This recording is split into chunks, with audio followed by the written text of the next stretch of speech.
Colorado Territory. November 1876, the gunshot had happened 3 days ago. Nobody out here heard it. Nobody came. In the frozen willow scrub below the creek bend, something enormous lay face down in the snow. Too big for a deer, too still for a man still living. Except the blood beneath him hadn't frozen all the way through, which meant the heart was still working, barely, against everything it had any right to expect. On the hill above, a woman stood at a chopping block with a dull axe and a winter's worth of arithmetic in her head, and not enough of either. She didn't know about the man in the snow yet. Her 9-year-old son did. He was already running. The November wind didn't blow in Colorado Territory. It scraped. It came down off the ridge like something with teeth, dragging itself across the tin roof of Ruth Hadley's cabin in long, shuddering pulls that made the whole structure sound like it was trying to peel itself off the frozen ground and give up entirely. Which, some mornings, Ruth understood completely. She stood at the chopping block in the gray half-dark before sunrise, the dull axe raised above her head, and she was not thinking about the cold. She was doing math, 14 logs left in the stack against the north wall. Maybe 16 if she counted the 2 she'd set aside because the bark was green and they'd smoke more than burn. The flour barrel had a week in it. 8 days if she made the biscuits thin. Pearl had outgrown her left boot and was packing the toe with a strip of feed sack to keep it on her foot, and the sacking was already starting to shred, and new boots at Garver's cost $4 she did not have, and the traps on the lower creek had given her 1 rabbit in 3 days. And the rabbit had been half frozen before she found it, which meant the meat had already started turning by the time she got it home, and she'd fed it to the children anyway, because there was nothing else. The axe came down, the pine log split clean, 2 pale halves falling away from each other, and the shock of impact ran up Ruth's forearms and settled deep in her shoulders where it lived now, permanent as the cold itself. She set up another log, raised the axe, kept the numbers running, because that was survival at this particular stage of it, not courage. Not the grit that people who had enough to eat used to describe the people who didn't. Survival at this stage was arithmetic, counting what you had against what you needed and making peace with the gap every single morning. Before the sun came up enough to call it day, Thomas had never been able to do that, not because he was weak. He'd been the kind of man who found something worth noticing in everything, who'd carried a book across 3 states, because he thought Pearl should hear good sentences even before she could understand them. He had a faith in forward motion that Ruth had once believed was contagious. 2 years since the cholera took him in August, 3 days from the first fever to the last breath. She had learned in those 3 days and in every day since that faith was not the thing that kept children fed through a Colorado winter. Math was the axe came down again. She kept working. She was still at it when Samuel came up the hill from the creek. He ran the way 9-year-old boys ran in oversized boots. Badly, the boots belonging to his father and swallowing his calves whole, his thin legs lifting with each stride like he was trying to shake them loose. His breath plumed in rapid bursts. His cheeks carried the particular red of cold skin over not enough fat, and Ruth catalogued it the same way she catalogued everything now, as a problem with a solution she hadn't found yet. Ma. He stopped a few feet away, hands on his knees catching his breath. There's a bear down in the willows, past the second bend. I think it's dead. Ruth set the axe head against the frozen dirt. A dead bear. The calculation happened before she'd finished hearing the sentence. 100 pounds of meat, maybe more if it was a big one. Rendered fat for cooking and for packing the gaps in the window chinking. Hide enough to make both children proper winter coats, or to trade at Garver's for enough flour to carry them through February. A dead bear in early November was not a tragedy. A dead bear was the difference between February and nothing. Stay close. She left the axe against the block and took the Sharp's rifle from where it leaned against the cabin wall, her thumb settling near the hammer out of habit. Don't get ahead of me. The path down to the creek was treacherous in the way of things that looked passable and weren't. Frozen mud had humped itself into ridges sharp enough to turn an ankle, and the dead grass along the bank wore a thin skin of ice that looked like solid ground until your boot went through it. Ruth moved carefully, reading the surface the way she'd learned to read most things out here, not with trust, but with suspicion and a plan for when the suspicion proved right. Pearl was still in the cabin. Pearl was always in the cabin in the mornings because Pearl was 6, and Ruth had explained, twice, That 6-year-old stayed by the fire until the world warmed up enough to be navigable, and Pearl accepted this with the gravity of a child who had learned early that her mother's rules were not arbitrary. They were load-bearing. Through the skeletal tangle of the willows, Ruth saw the shape dark, massive, half buried in a snowdrift where the cut bank curved. She slowed, brought the rifle up. Something was wrong with the shape, too flat, the profile too angular at the edges, no shoulder hump. She kept moving and the smell reached her before the shape finished resolving itself. Copper and wet fur and pine resin, and underneath those things the sweet wrong smell of something infected. She stopped 4 feet away, not a bear, a man. He lay face down in the snow, one arm bent under him, and one stretched above his head as though he'd been reaching for something when he fell. The sheer size of him registered first and kept registering, kept demanding she look again, because men were not generally built like this. The buffalo hide coat across his back was the width of a barn door. The boots, moccasin style, hand-stitched, calf-length and clearly made for someone who knew what feet needed on rough terrain, were the largest she had ever seen on a human being. His hand, the one stretched out in the snow above his head, lay open and palm up, and it was enormous. The hand of a man who had used it to do real things in real country for a long time. Is he dead? Samuel had stopped at her left shoulder. Ruth knelt. The snow soaked immediately through her skirt and into her stocking. She grabbed the heavy shoulder of the buffalo coat and pulled. The man was genuine dead weight, and it took everything she had to roll him onto his back. He came over with a sound like something dense hitting stone. His face was lost under frost-crusted beard and trail dirt, but his lips were the particular blue of a body that had been cold too long. His buckskin shirt had been torn at the right shoulder, the fabric board stiff with blood that had frozen and thawed and frozen again in layers. And through the wreckage of it she could see the wound itself. Dark at the center, the skin around it pulled tight and hot-looking even in the cold air. Red lines beginning to trace outward from the edges. She pressed 2 fingers against the icy skin of his neck, held still, counted there. A pulse, weak as a creek in drought, and slow. She counted 3 full seconds between beats, but present. Ruth sat back on her heels and looked at the man, and at the sky, and at Samuel's face, which had gone patient in the way it went patient when he was waiting for her to reach a decision he couldn't make for her.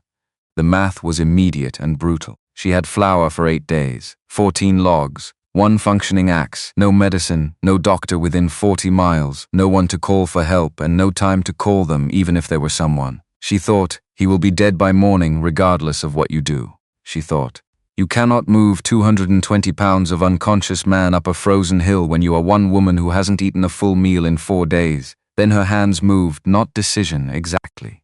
Reflex, maybe, the reflex of hands that had been the ones doing the surviving long enough to have opinions. They went into the deep interior pocket of his coat, searching for identification, for any information about who she was looking at, before she decided what the situation required of her. They closed around something heavy, cold, smooth in the specific way of worked metal. She pulled it out. The pocket watch sat in her palm and filled it. Gold. Not gold-colored, not gold-plated, but the real thing, dense and warm-toned even in the gray morning light. The case engraved with a pattern of overlapping lines too precise to have been done by any craftsman in this territory. She turned it over. The chain attached to it was thick link, each piece substantial. When she bounced it once in her palm, she felt the weight of it against the lines of her hand like a statement of fact. She knew gold. Thomas had worked a mining claim for 8 months, and she had handled enough raw ore in those 8 months to understand the difference between what this was and what everything else was. This watch was someone's entire season of luck made portable. This was boots for pearl and flour, through spring and glass for the broken window, and salt pork and medicine, and a side of beef and seeds for March, and a new axe head that wouldn't split at the handle, and she stopped herself. Let the calculations run out. The man made a sound, low wet. Not a word, not consciousness, just the body doing what bodies did when they refused to stop, which was its own kind of argument. Ruth looked at the watch in her hand, looked at the man, looked at the darkening mid-morning sky, and the snow still packed against the cut bank and the long, steep path back up to the cabin. She put the watch back in his pocket. She put it back because a dead man's possessions were a scavenger's prize, and she was not a scavenger. A living man with a gold watch owed a debt, and debt was something she understood with her whole body. the architecture of it, the weight of what was owed and what was owing, and the particular honor of keeping the two sides of the ledger straight, even when no one was watching. Especially when no one was watching. Samuel, she stood up. Her knees protested with the grinding she'd been ignoring since October. Go to the shed, bring the canvas tarp, the heavy one with the brass grommets in the corners. He was already running. It took 2 hours to get the man up the hill, and there was nothing in those 2 hours that Ruth would ever describe to anyone. She tied rope through the tarp grommets, rolled the unconscious bulk of him onto the canvas, with efforts that grayed the edges of her vision twice, and pulled. She pulled with her whole body angled against the slope, boots finding purchase where they could and sliding where they couldn't, the rope burning through her gloves and into the flesh beneath. Samuel pushed from behind, throwing his slight weight against the man's boots with everything he had, his face gone past red and into something quieter and more determined. They didn't speak. There was nothing to say that the work wasn't saying already. By the time they hauled him onto the porch, Ruth's hands were bleeding inside her gloves. She didn't discover this until she pulled the left one off and saw her palm.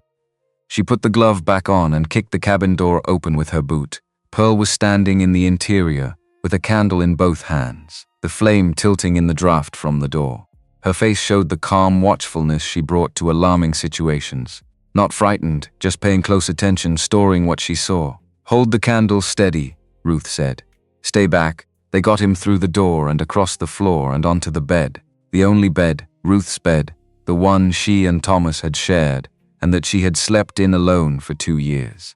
And he was so large that when he settled onto the rope-strung mattress, the frame sagged until it nearly touched the floorboards, and the whole structure groaned under the redistribution of weight like a bridge being asked to hold more than it was built for. Ruth stood straight. Let her back have 3 seconds of not being bent. Then she got to work. He was burning. She understood this before she finished removing the buffalo coat, before she cut away the buckskin shirt with her dull shears. The fabric beneath was gray with grime and saturated black at the shoulder, glued to the wound by dried blood and the beginning of something worse.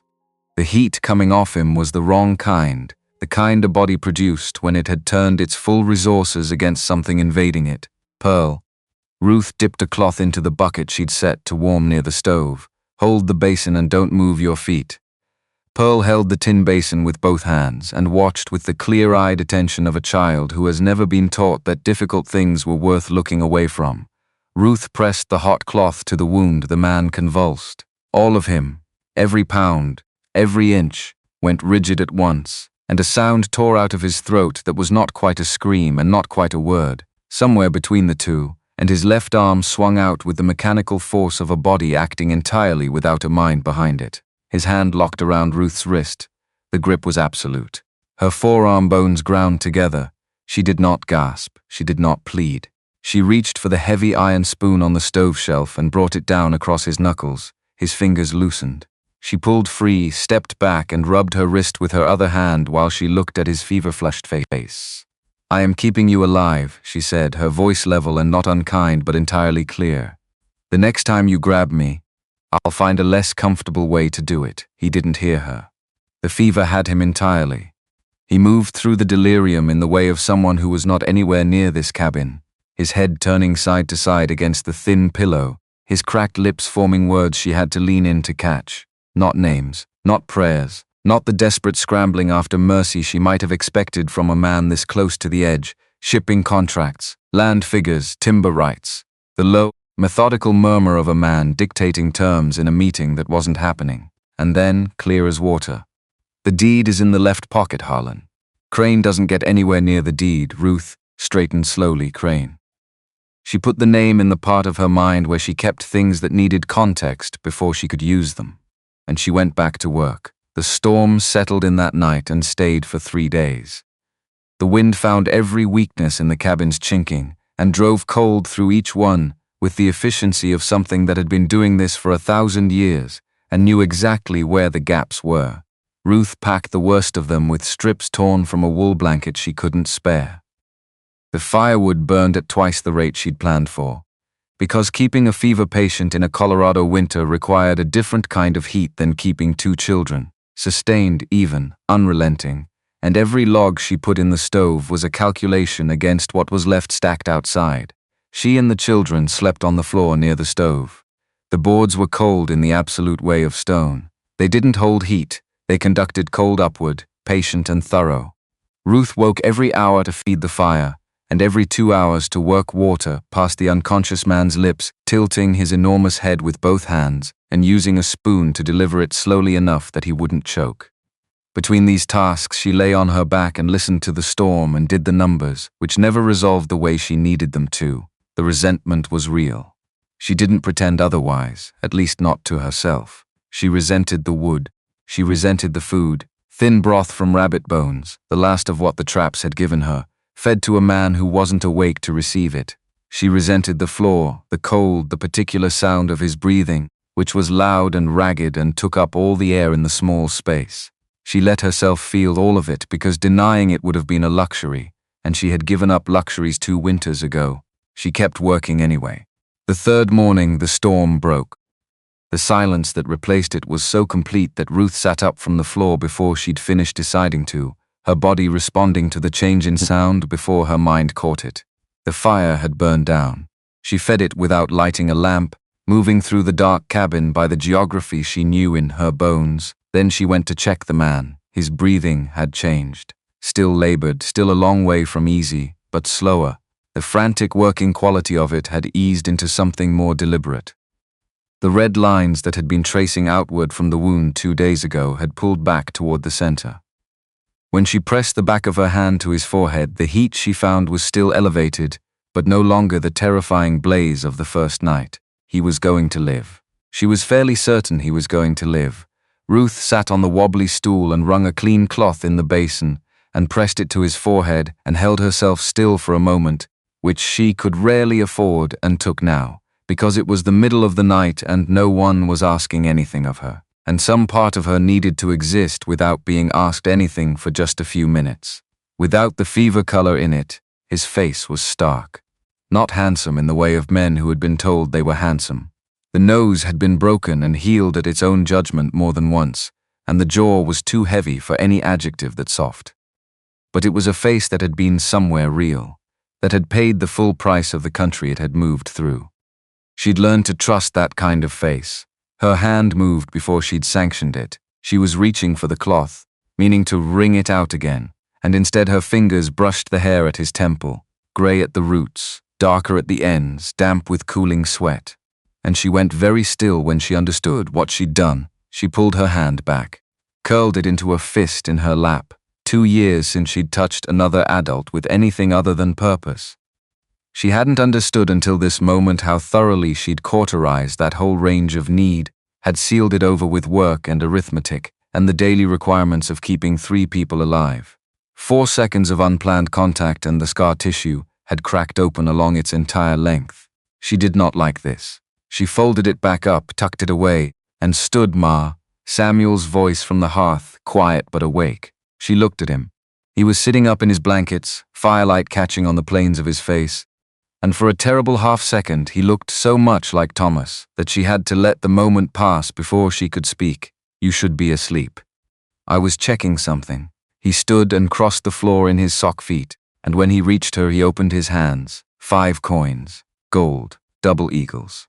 $20 apiece. The kind of coin that didn't appear in this part of the territory without a very specific kind of person carrying it. $100. Ruth stopped breathing for the length of several heartbeats. She knew what $100 meant. It was every version of relief she'd been calculating against since August, made solid and stackable in her son's small hands. It was flour through spring. It was Pearl's boots and medicine, and glass for the window, and salt pork enough that the children would stop waking up in the night because their stomachs were noisy. It was the axe head that wouldn't split. It was the repair to the porch step she'd been stepping around for 6 weeks. It was winter becoming something survivable instead of something to be outraced. "He's rich, Ma." Samuel looked at the man in the bed with the tone he used for facts. "Are we going to keep it?" She held the coins in her palm. She held them long enough that Samuel began to look uncertain, which he almost never did. Then she walked to the shelf above the stove, where she kept the chipped ceramic jar full of sewing supplies. She opened it, moved the needles and thread to one side and dropped the 5 coins in. They settled with a series of heavy, muffled sounds, dense and final. "We don't steal," she said. Her voice came out less solid than she'd intended. "He'll settle accounts when he wakes up. Those stay there until he does." Samuel looked at the jar, then at his mother. The expression on his face was the expression of a 9-year-old absorbing a lesson he couldn't quite decide was wisdom or stubbornness.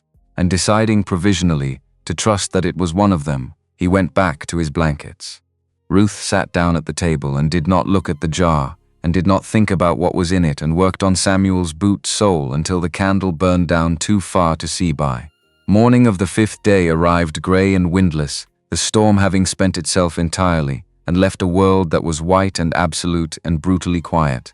Ruth was at the table with Samuel's left boot in her hands, working a rusted needle through the toe leather where it had split. The work was slow.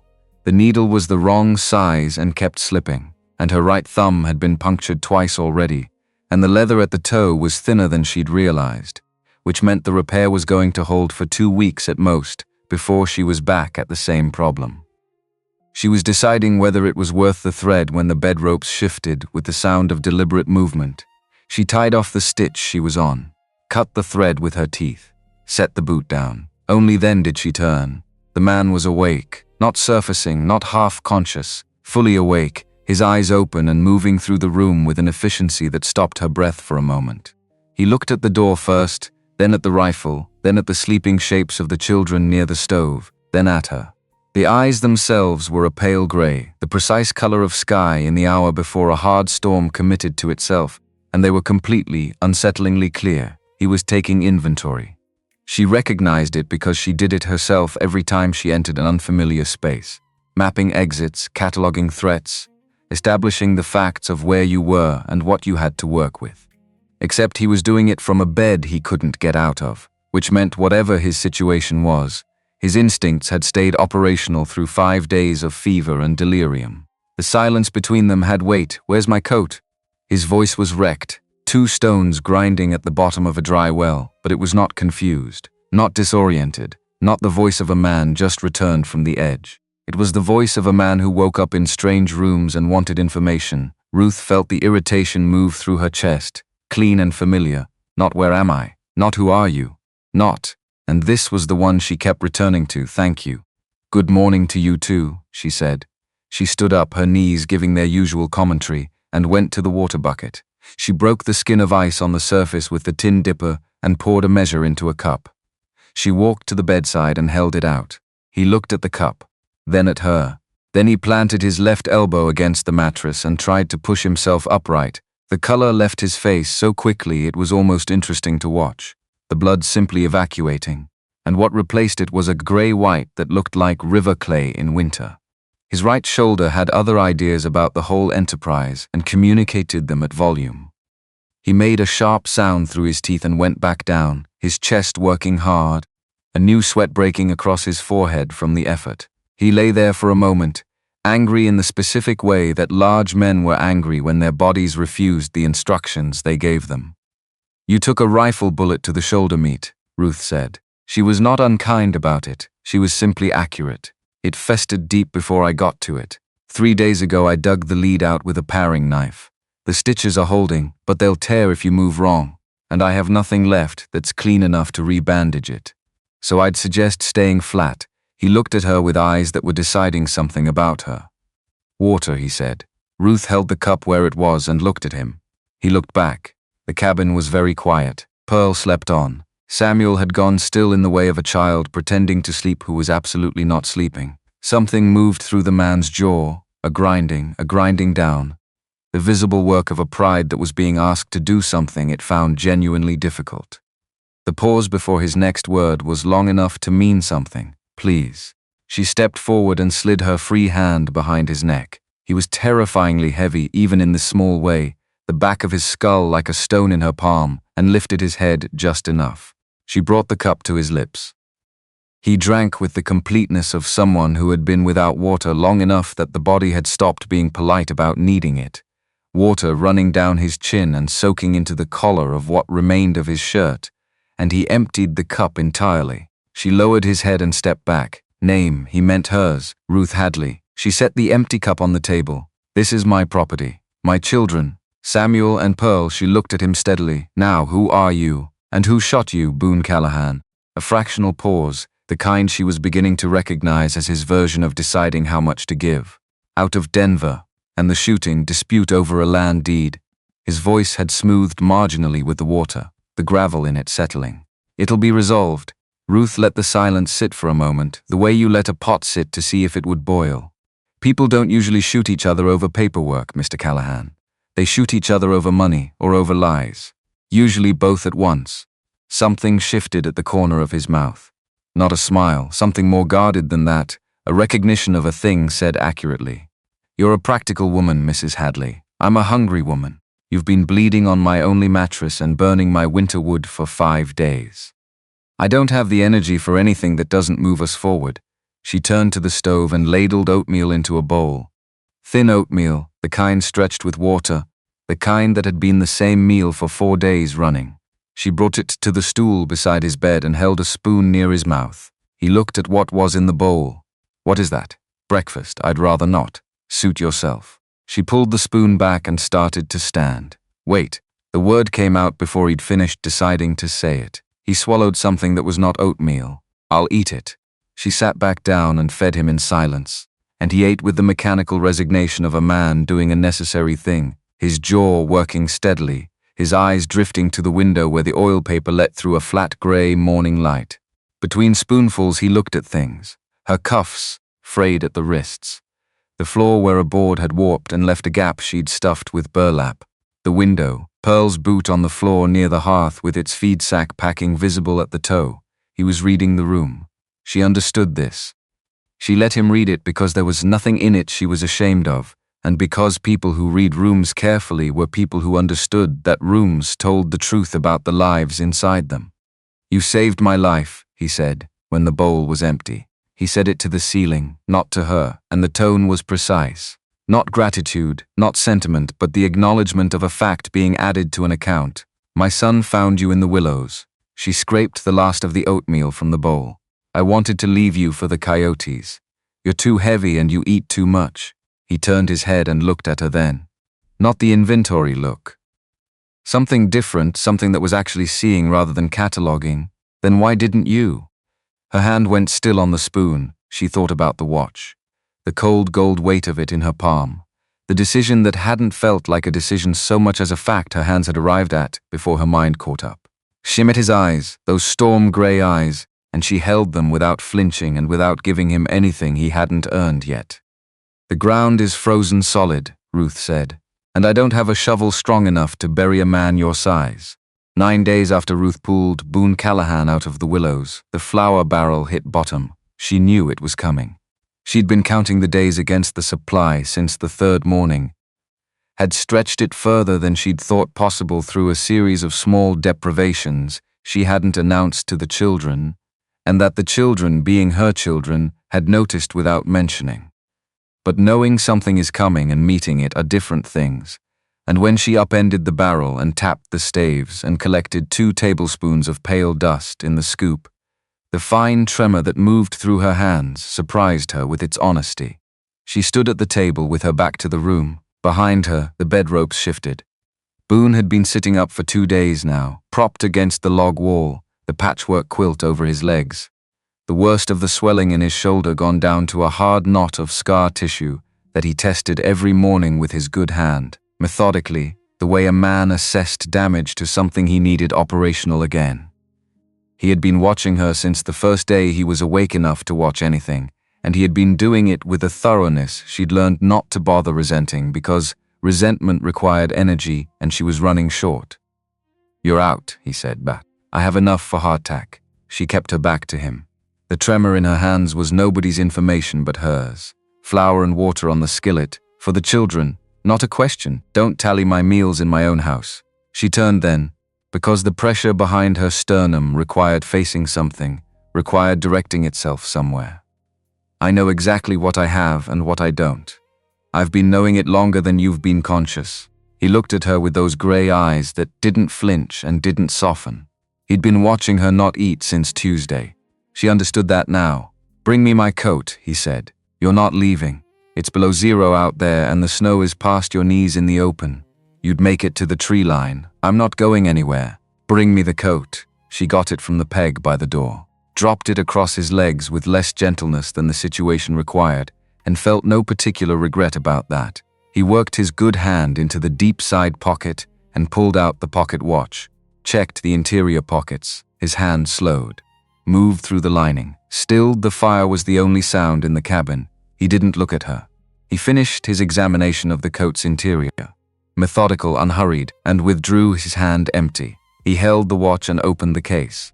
The ticking was loud in the silence. "Samuel." His voice was even. Samuel looked up from the pine scrap he'd been whittling in the corner, a small knife in his careful hands. "You know Whitmore's trading post?" "Yes, sir."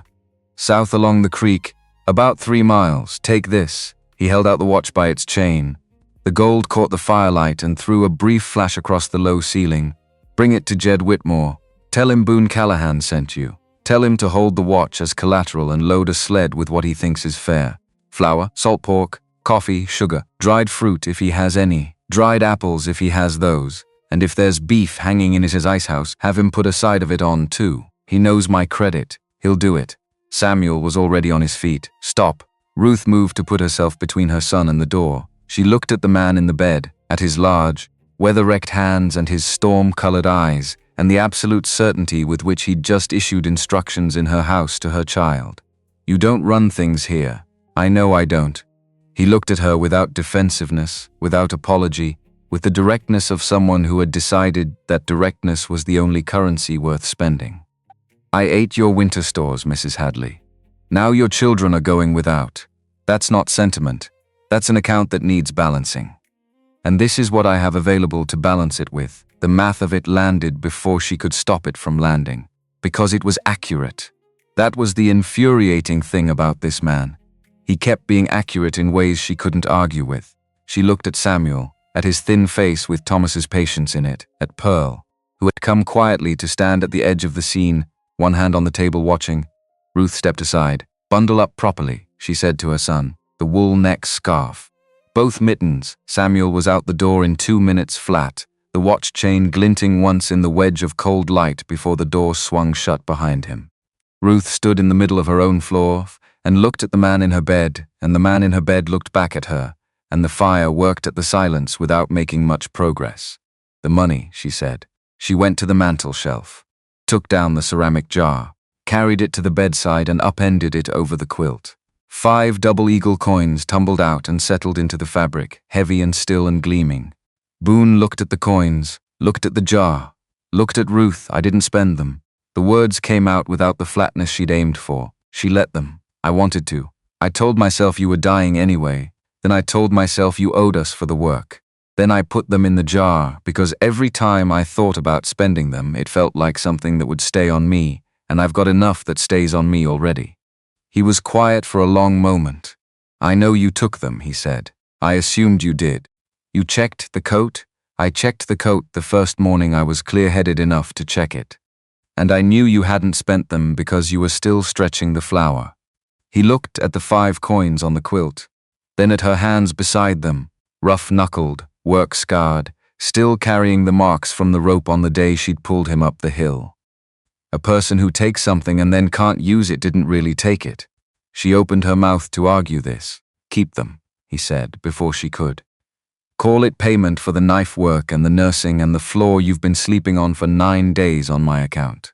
My life's worth more than $100, Mrs. Hadley, and we both know it." His voice was level, not magnanimous, simply transactional, the voice of a man closing a line item. "I pay what I owe. That's what I owe you for keeping me breathing." Ruth looked at the coins. At his hand resting on the quilt near them, she picked them up, one by one, put them in her apron pocket, where they settled with a weight she was going to feel all day. "It's not settled," she said. "No," he agreed. "It isn't." She went back to the stove, put the kettle on, stood at the window and watched the white world outside, and waited for Samuel to come back with the sled, and tried to understand why she felt less relieved than she'd expected to. 9 days after Ruth pulled Boone Callahan out of the willows, the flour barrel hit bottom. She knew it was coming. She'd been counting the days against the supply since the 3rd morning, had stretched it further than she'd thought possible through a series of small deprivations she hadn't announced to the children, and that the children, being her children, had noticed without mentioning. But knowing something is coming and meeting it are different things, and when she upended the barrel and tapped the staves and collected 2 tablespoons of pale dust in the scoop, the fine tremor that moved through her hands surprised her with its honesty. She stood at the table with her back to the room. Behind her, the bed ropes shifted. Boone had been sitting up for 2 days now, propped against the log wall, the patchwork quilt over his legs. The worst of the swelling in his shoulder gone down to a hard knot of scar tissue that he tested every morning with his good hand, methodically, the way a man assessed damage to something he needed operational again. He had been watching her since the first day he was awake enough to watch anything, and he had been doing it with a thoroughness she'd learned not to bother resenting because resentment required energy and she was running short. "You're out," he said back. "I have enough for hardtack." She kept her back to him. The tremor in her hands was nobody's information but hers. Flour and water on the skillet, for the children, not a question. "Don't tally my meals in my own house." She turned then, because the pressure behind her sternum required facing something, required directing itself somewhere. "I know exactly what I have and what I don't. I've been knowing it longer than you've been conscious." He looked at her with those gray eyes that didn't flinch and didn't soften. He'd been watching her not eat since Tuesday. She understood that now. "Bring me my coat," he said. "You're not leaving. It's below 0 out there and the snow is past your knees in the open.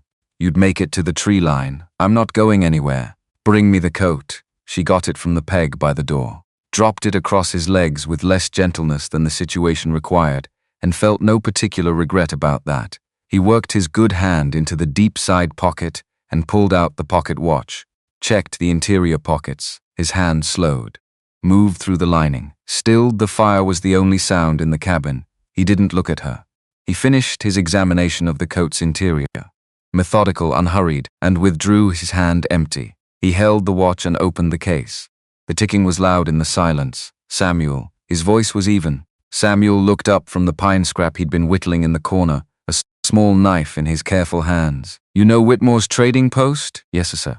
"South along the creek, about 3 miles. Take this." He held out the watch by its chain. The gold caught the firelight and threw a brief flash across the low ceiling. "Bring it to Jed Whitmore. Tell him Boone Callahan sent you. Tell him to hold the watch as collateral and load a sled with what he thinks is fair. Flour, salt pork, coffee, sugar, dried fruit if he has any, dried apples if he has those, and if there's beef hanging in his icehouse, have him put a side of it on too. He knows my credit. He'll do it." Samuel was already on his feet. "Stop." Ruth moved to put herself between her son and the door. She looked at the man in the bed, at his large, weather-wrecked hands and his storm-colored eyes, and the absolute certainty with which he'd just issued instructions in her house to her child. "You don't run things here. I know I don't."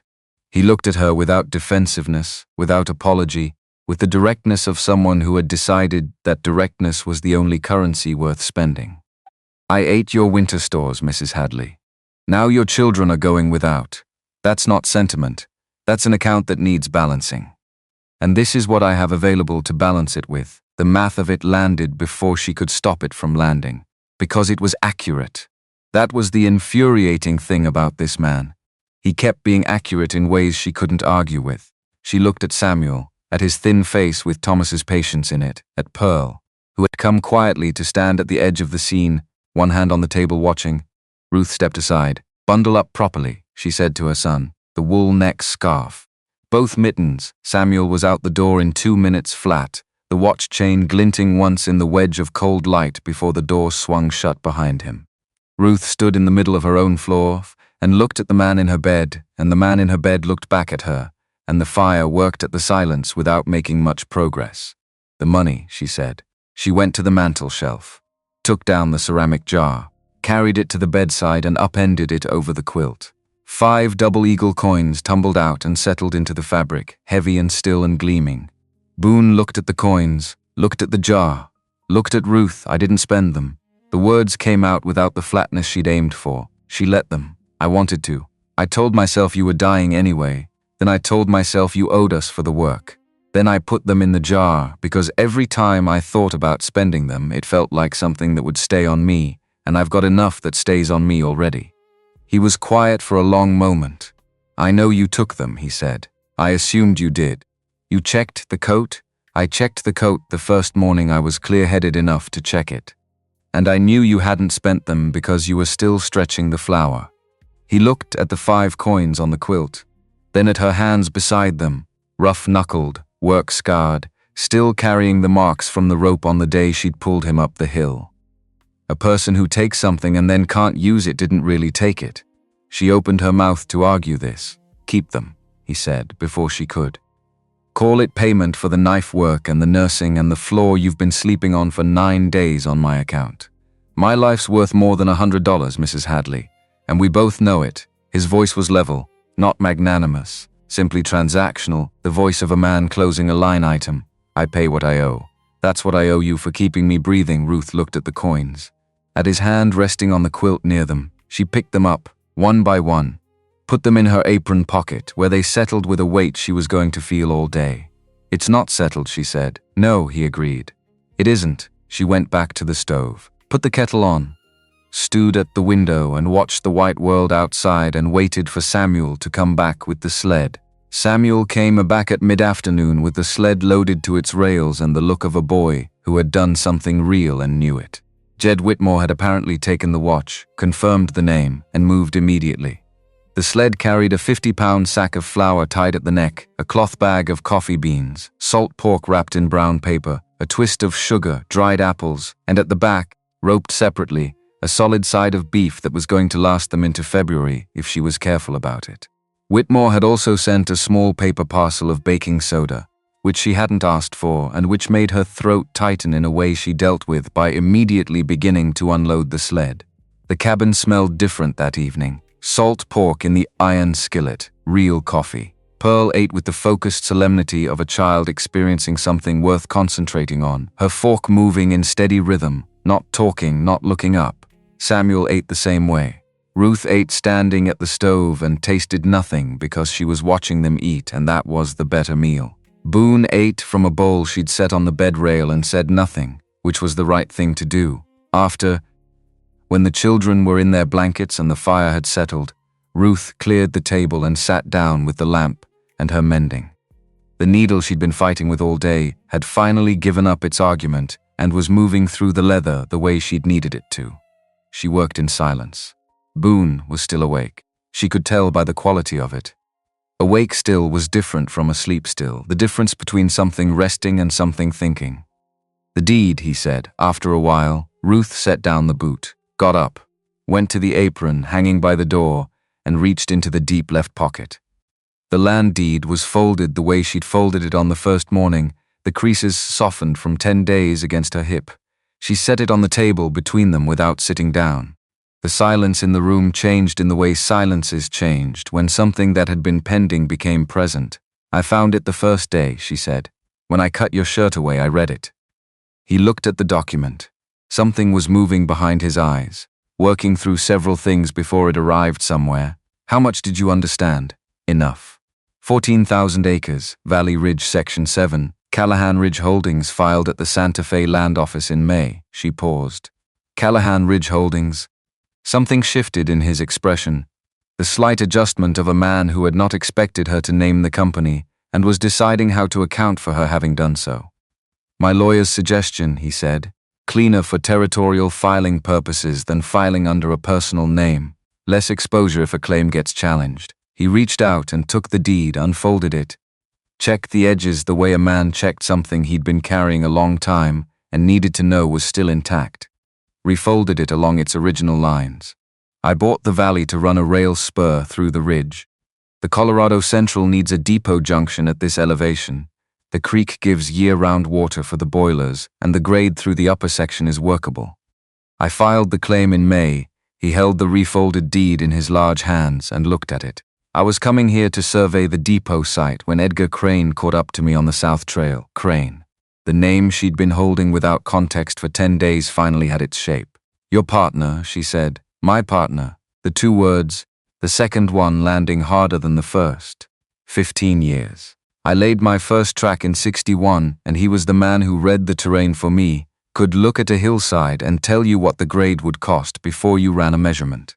I trusted his numbers more than my own. He set the deed down on the table and pressed his palm flat over it. He found a buyer willing to pay 3 times what I paid for the valley, a land syndicate out of Santa Fe. They want the ridge access for a competing spur line, and if they control this land, the Central can't build the depot. He stopped. The something behind his eyes had arrived somewhere. When I wouldn't sell, Crane decided to take the deed and sell it himself. Ruth sat down across from him. He shot you, she said. He shot me. She looked at the deed under his hand. At the hands themselves, large and steady and winter raw. The hands of a man who had built things with them before he'd had the money to pay other people to build things for him. You said he was your partner for 15 years. He was, and you trusted him, completely. He didn't say it like a wound.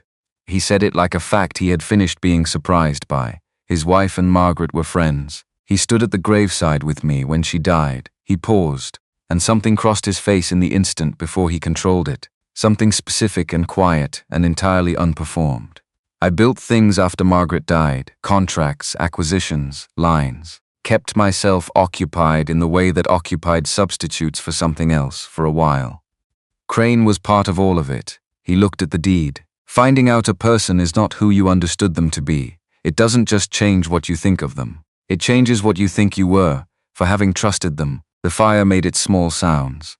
Pearl made a small sound in her sleep and settled. Ruth looked at this man in her bed, her husband's bed, her house, her floor he'd been bleeding on for 10 days. And she thought about the pocket watch she'd put back in his coat, about the 5 coins she'd put in a jar, about the fact that she had known who he was, structurally speaking, before he'd told her a single word about himself. Margaret, she said, 4 years ago. Typhoid, brief and complete, the way certain pains got compressed by time into the smallest possible package that still contained all of them. There was no warning. 3 days. Thomas was 3 days too, she said. Chosera, he looked at her then. Look, she had not said that to anyone. Not to Jed Whitmore. Not to the children. Not to the pine tree out back where she went sometimes to have a conversation with someone who couldn't answer. It had come out simply and without ceremony, which was perhaps the only way it was ever going to come out. I'm sorry, he said. So am I, she said, meaning all of it. His loss and hers and the general condition of losing people before you were finished with them. They sat with that for a while, in the way of 2 people who had each paid a price that the other recognized, and the lamp burned between them, and outside the December wind had nothing particular to say. You own the land under this cabin, Ruth said finally. I own the section, yes. Your husband homesteaded without a deed. I know, she had known this for 10 days. She had turned it over every way it would go and arrived at the same place each time, which was that the fact was what it was, and there was no productive way to be angry at a dead man for it. What does that mean for us? He looked at her. The question was honest and he answered it honestly. Right now it means nothing. When the snow melts and I'm able to travel, I'll need to file the survey for the depot site with the territorial office in Pueblo. Whatever gets built here will determine what the land gets used for, he paused. I don't have plans to displace anyone. Plans change, some do. He held her gaze, and there was nothing in it that she could identify as evasion. Some don't? Ruth looked at the deed under his hand, and at the ceramic jar now empty on the shelf behind him, and at the window where the oil paper moved slightly in a draft she hadn't found the source of yet. Then she picked up her mending and went back to work, and the needle moved through the leather and the fire settled, and Samuel's breathing from the floor near the stove was the slow rhythm of genuine sleep. She worked until the lamp burned too low to see by. When she finally lay down on her blankets near the stove, she could hear from the quality of the dark that Boone Callahan was still awake at the other end of the room. And she understood that he was going to be awake for a while yet, turning things over the way she turned things over, doing his own version of the math. She let the darkness settle around her. The jar was empty on the shelf. The deed was on the table where she'd left it, or where he'd left it. She'd stopped caring whose it technically was in the moment they'd both laid hands on it. The flour was full and the salt pork was wrapped and the children were warm and the man in her bed was going to live. It wasn't settled. He'd said so himself, but it was, for this particular night, enough. The provisions from Whitmore's changed the cabin in ways Ruth hadn't anticipated. Not just the smell of it, though the smell was different. Salt pork and real coffee replacing the thin, watery scent of stretched oatmeal that had been the cabin's atmosphere for 3 weeks. Something in the air itself shifted.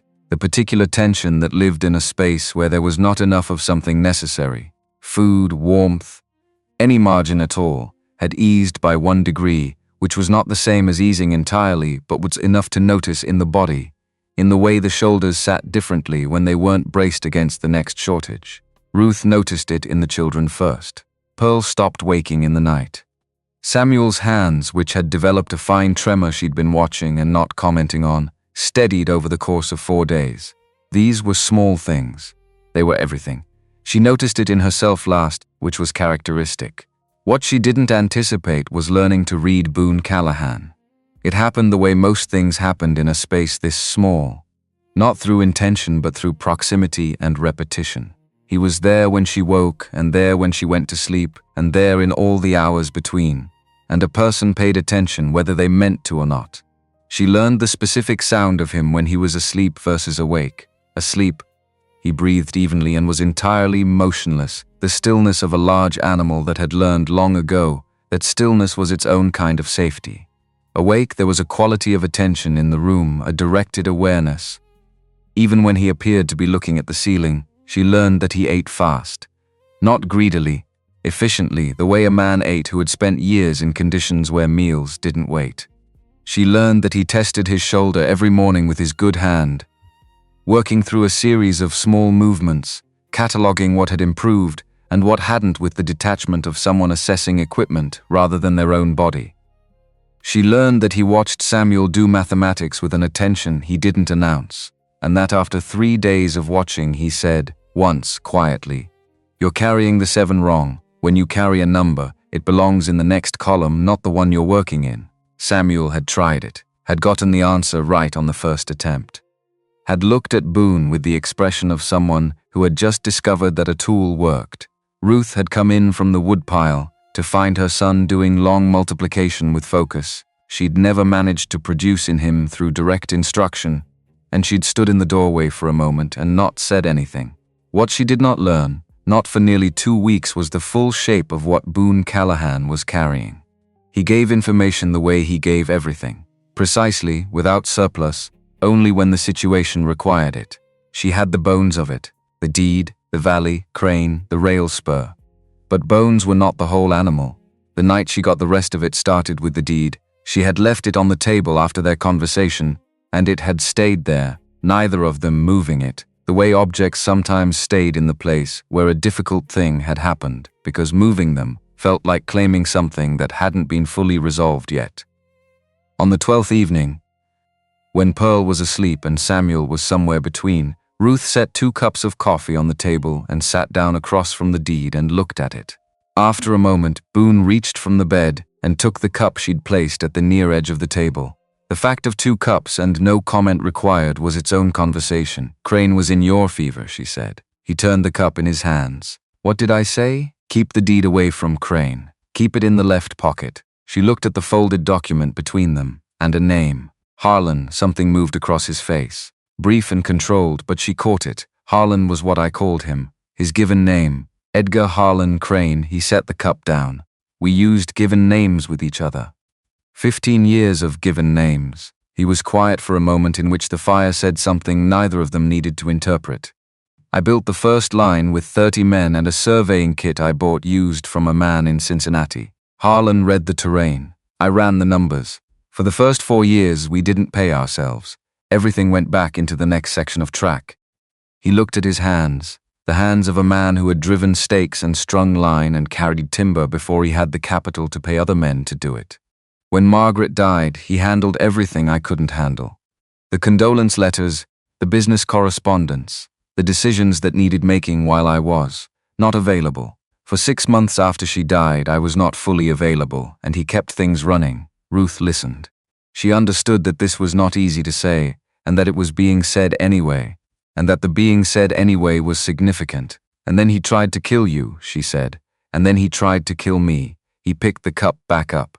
"The buyer he found, the Santa Fe Land Syndicate. They're offering $40,000 for the valley section. My purchase price was $12,000. He looked at the deed. Harlan's share of the difference would have been $9,000. That's his number, as it turns out. $9,000 is where Harlan Crane stops being the man I knew and becomes someone else entirely. Ruth sat with this. With the arithmetic of betrayal, the specific dollar amount at which 15 years of partnership and trust and standing at a graveside became negotiable. Did you know he had a number? She asked. Everyone has a number. His voice was level, not bitter, the levelness of a man who had looked at something clear-eyed and decided to continue looking. I thought I knew where his was. I was wrong about the amount, and I was wrong about the principle. Those are different kinds of wrong. The principle being that he had one at all. The principle being that I was in it. She looked at her coffee. Outside, the December wind was doing its patient work on the chinking, finding the gaps she hadn't found yet. The candle on the table leaned slightly in a draught from somewhere. Margaret, she said, not intruding, offering. He didn't answer immediately. The pause was not the pause of someone deciding whether to trust her. It was the pause of someone deciding which true thing to say. She argued with me about everything, he said, finally. A quality entered his voice that she hadn't heard there before. Not softness exactly, but a change in texture, the way a river changed where it widened. Color of paint, placement of furniture. The route I planned for the 63 extension, which she was wrong about, and I told her so, and she spent an hour explaining why I was wrong about her being wrong, and she was correct. He turned the cup once in his hands. I thought I found it exhausting. After she died, I understood that what I'd found exhausting was being known. Having someone who had formed opinions about me and held them and revised them and held them again. That kind of attention. He stopped. The Denver house has 17 rooms. I haven't been in most of them since. Ruth looked at this man. Enormous, weathered, self-contained in the way of things that had learned to be. And she understood something she hadn't had the information to understand before. The railroad and the land deals and the 17-room house and the 15-year partnership. These were the structures a person built when they needed to fill a space that had been left by something else. She understood this with her whole body. Thomas couldn't do the arithmetic, she said. The survival kind. He was good at everything that didn't require knowing when to stop hoping. She wrapped both hands around her cup. He brought us here because I suggested it, and he wanted to try. And he tried everything I suggested because he believed in my judgment, and I thought that was love, and it was love, and it was also. He left all the hard decisions to me, everyone. And I resented him for it sometimes, and then he died, and I would have given anything to have him leave the hard decisions to me for one more day. Boone said nothing. He didn't try to resolve it, didn't offer the comfort that would have made it smaller. He just let it be what it was. She respected him for that more than she could have explained.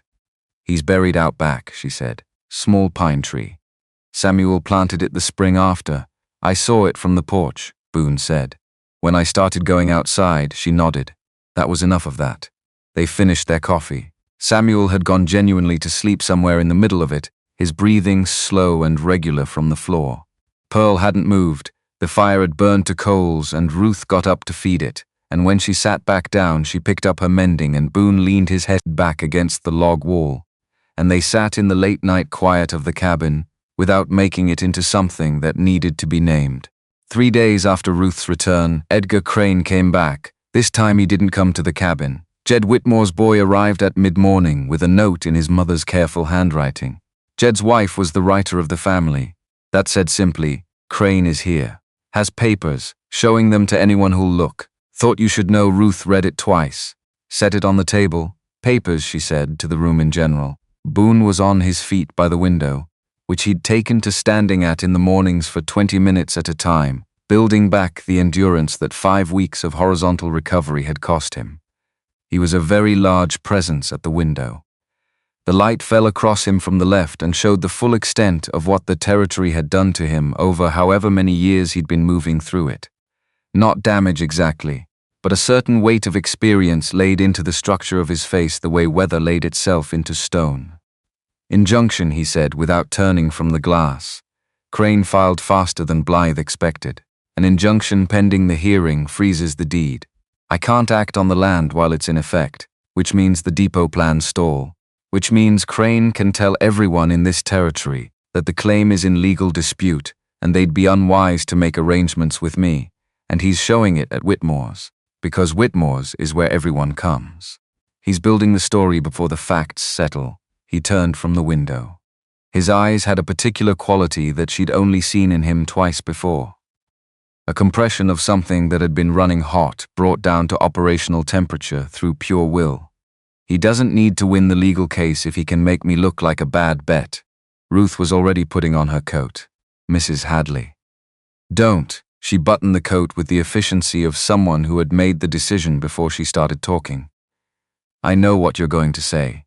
You're going to say that you can handle this, which is true in a general sense, but not in the specific sense of handling it today, at Whitmore's, while you're still not riding distance from this cabin. She took her hat from the hook by the door. I've been going to Whitmore's my entire time in this valley. I know those people. Crane doesn't. Wen will be there. Wen is there to gather information. He's not going to do anything in the middle of Jed Whitmore's trading post in front of 8 locals. She pulled her hat on. I'm not going to accuse Crane of anything. I'm going to tell the truth about what I know, which is what Jed Whitmore and those ranchers will believe, because I'm the one they've been buying credit from and settling accounts with for 2 years. Boone stood in the middle of the room and looked at her. She looked back. Samuel, he said, still looking at her. Can you handle the fire for a couple of hours? Yes, sir, Samuel said. Ruth opened the door. The walk to Whitmore's took 40 minutes. The cold was the dry, clear cold of a day after wind, the kind that felt almost manageable until you'd been in it long enough to understand it was only being quiet, not kind. She walked steadily and thought about what she was going to say and how to say it, which was what she always did before any situation that required precision. You did the preparation before you arrived, so that when you arrived you could be entirely present. Whitmore's was full. Fuller than she'd expected for a mid-December morning, which meant the news had gotten out and people had come to see the shape of it. She recognized most of them. Aldous Cooper, who ran cattle on the north pasture and made decisions slowly but held them once made. The Brennan brothers, both of them, which was less usual. Jed Whitmore behind his counter, his face in its careful neutral. 2 women whose husbands were wintering in Pueblo and who'd come in together for supplies and stayed when they saw the gathering. Crane was at the center of the room holding a document. He held it the way people held things they wanted others to look at, casually, like he'd almost forgotten he had it, so that looking at it was the natural thing. Silas Wen was in the corner near the dry goods shelves. He registered Ruth's entrance with a movement of his eyes that didn't move his head. Mrs. Hadley, Crane's warm voice. What a coincidence. Not much coincides in a valley this size, Mr. Crane. She didn't stop moving until she was standing in a place where everyone in the room could see her without turning their heads. I heard you had papers to show people. A legal document. Yes. I thought the community should be aware. What is it? She looked at Aldous Cooper rather than Crane, because Cooper was the one who mattered here. Cooper and the Brennan brothers and the 2 women from the North End whose names she knew and whose children she'd seen born. An injunction, Crane said, freezing the Valley Ridge deed pending a court hearing in Denver. The claim is under dispute. What's the dispute? Ruth asked. She was still looking at Cooper, a prior agreement between partners that was violated when Mr. Callahan filed the claim without proper consultation. Is the deed's authenticity in dispute? A pause. Small, but present. The manner of acquisition. I asked about the authenticity, she said. Is the deed genuine, or isn't it? Crane adjusted his grip on the document. The territorial court has not yet. She turned to Whitmore. You saw the deed when Samuel brought the watch in. I did, Jed said. He had the satisfied look of a man who had been waiting for the conversation to arrive at a point where he could speak usefully. Territorial seal, 2 witnesses, land office registration number. Look genuine to me. It is genuine, Ruth said. To the room in general, in the same voice she used to report the weather or the state of the creek. I've seen it myself. I've held it. It was filed at the Santa Fe land office in May of this year under the name Callahan Ridge Holdings. And there's a lawyer in Denver who can verify every detail of that filing. She paused. An injunction isn't a judgment. It means someone has asked a court to look at something. That's a long way from the something being wrong. There are complications, Crane said, still pleasant. The pleasantness was beginning to wear thin in a way that was visible under the right light. Prior agreements between partners create obligations that don't always appear in filed documents. That's what the hearing is for. She looked at him, directly, the way she'd looked at him the first time and every time after. Then something else came to her, the name from the fever, the name she'd been carrying for weeks without its full context. She said it plainly, the way she said all true things. You go by Edgar now, but in Mr. Callahan's fever he called you Harlan, Edgar Harlan Crane. She watched his face. The name a man uses for someone he trusted absolutely. The room shifted. Not dramatically. A small collective stillness, the kind that happened when something specific had been said in a space full of people who understood specificity. Crane looked at her for a moment in which his pleasantness completed its transition into something that had given up performing itself. You're very thorough, Mrs. Hadley. I listened carefully, she said. It's useful out here. She looked at Jed. Jed looked back at her with the expression of a man who had just seen something confirm something he'd suspected for weeks. The Valley Ridge deed is legitimate, she said to the room, not to Crane. I'll stake my credit on it, for whatever that's worth to the people in this room. She set 4 cents on Jed's counter for the salt she'd come for. Good morning, Jed. She walked out. On the porch, she stopped and breathed the cold air in through her nose and out through her mouth, twice. Her heart was going faster than usual. She let it settle. She had given them one specific true thing that Crane couldn't counter without confirming it, that Boone had trusted him enough to use his middle name, which was the name of the man who'd stood at a graveside, not the name of the man who was now standing in Whitmore's with a legal injunction. The room would remember that. She walked home in the cutting wind and arrived back to find the cabin unchanged. Samuel at the table, Pearl doing something with a piece of yarn in the corner, Boone standing at the window with his large hands loose at his sides watching the path. He turned when she came in. Whitmore, he asked. Jed heard me before he heard Crane, and I told them the name. She hung her coat. Edgar Harlan Crane. The name from your fever. Boone was very still for a moment. You connected that. I've had weeks to think about it. She went to the stove. He didn't deny it. I said it to his face and he looked at me and smiled. He smiles when he's deciding something. Boone turned from the window. What did the room do? The room went quiet in the way rooms go quiet when something real has been named. She poured water into the kettle. Aldous Cooper will think about it for 3 days and then make up his mind. Jed already had his mind made up. The Brennan brothers were there. They'll talk to every rancher on the North Pasture by Saturday. Boone looked at her across the room. You used the name deliberately, he said.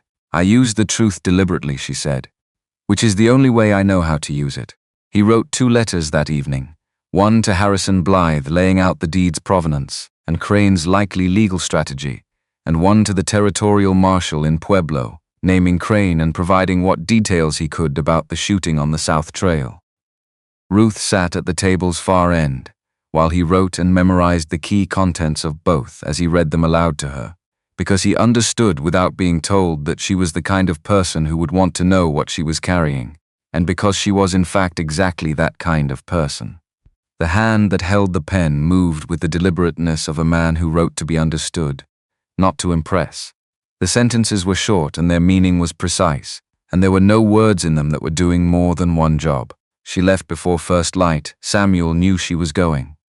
She'd told him the night before, after Boone was asleep, sitting with the sun on the floor by the stove while Pearl breathed quietly in the firelight.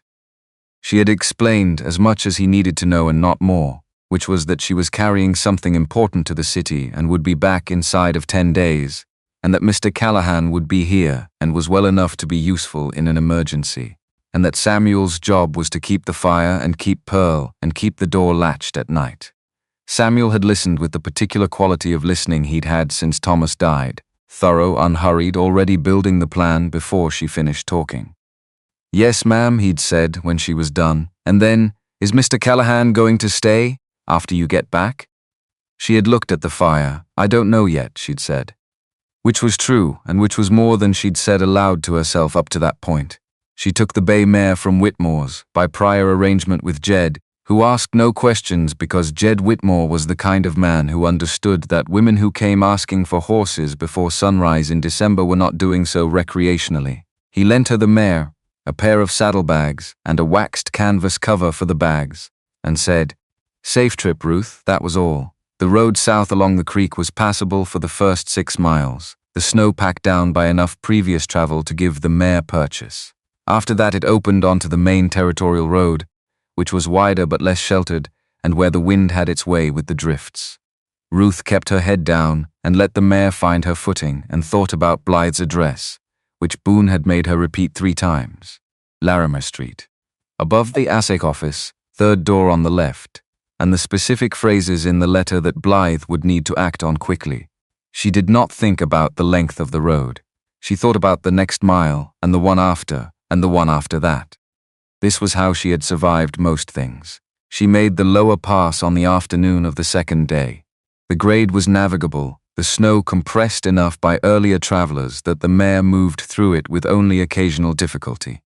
On the far side the country opened up and Denver appeared in the distance in the way that cities appeared from high ground. A gathering of smoke and geometry against the flat winter sky, improbable and definite at once.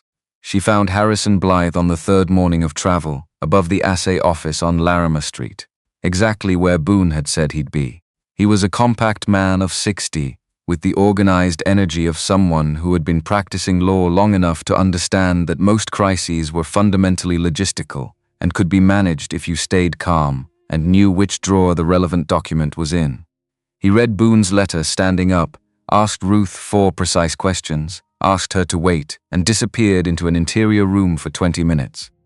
When he came back, he had a sealed response and a second letter already drafted to the Denver Territorial Court, requesting that any filing by Edgar Crane regarding Valley Ridge Section 7 be flagged for immediate notification of his office. Tell him the filing will be contested before Crane finishes the paperwork, Blythe said. Tell him Crane knows this. Tell him that knowledge is what he needs Crane to have. Ruth noted this, took the letters, accepted the cup of coffee. Blythe clerk offered because the temperature outside was 20 degrees, and she had another 4 days of riding ahead of her.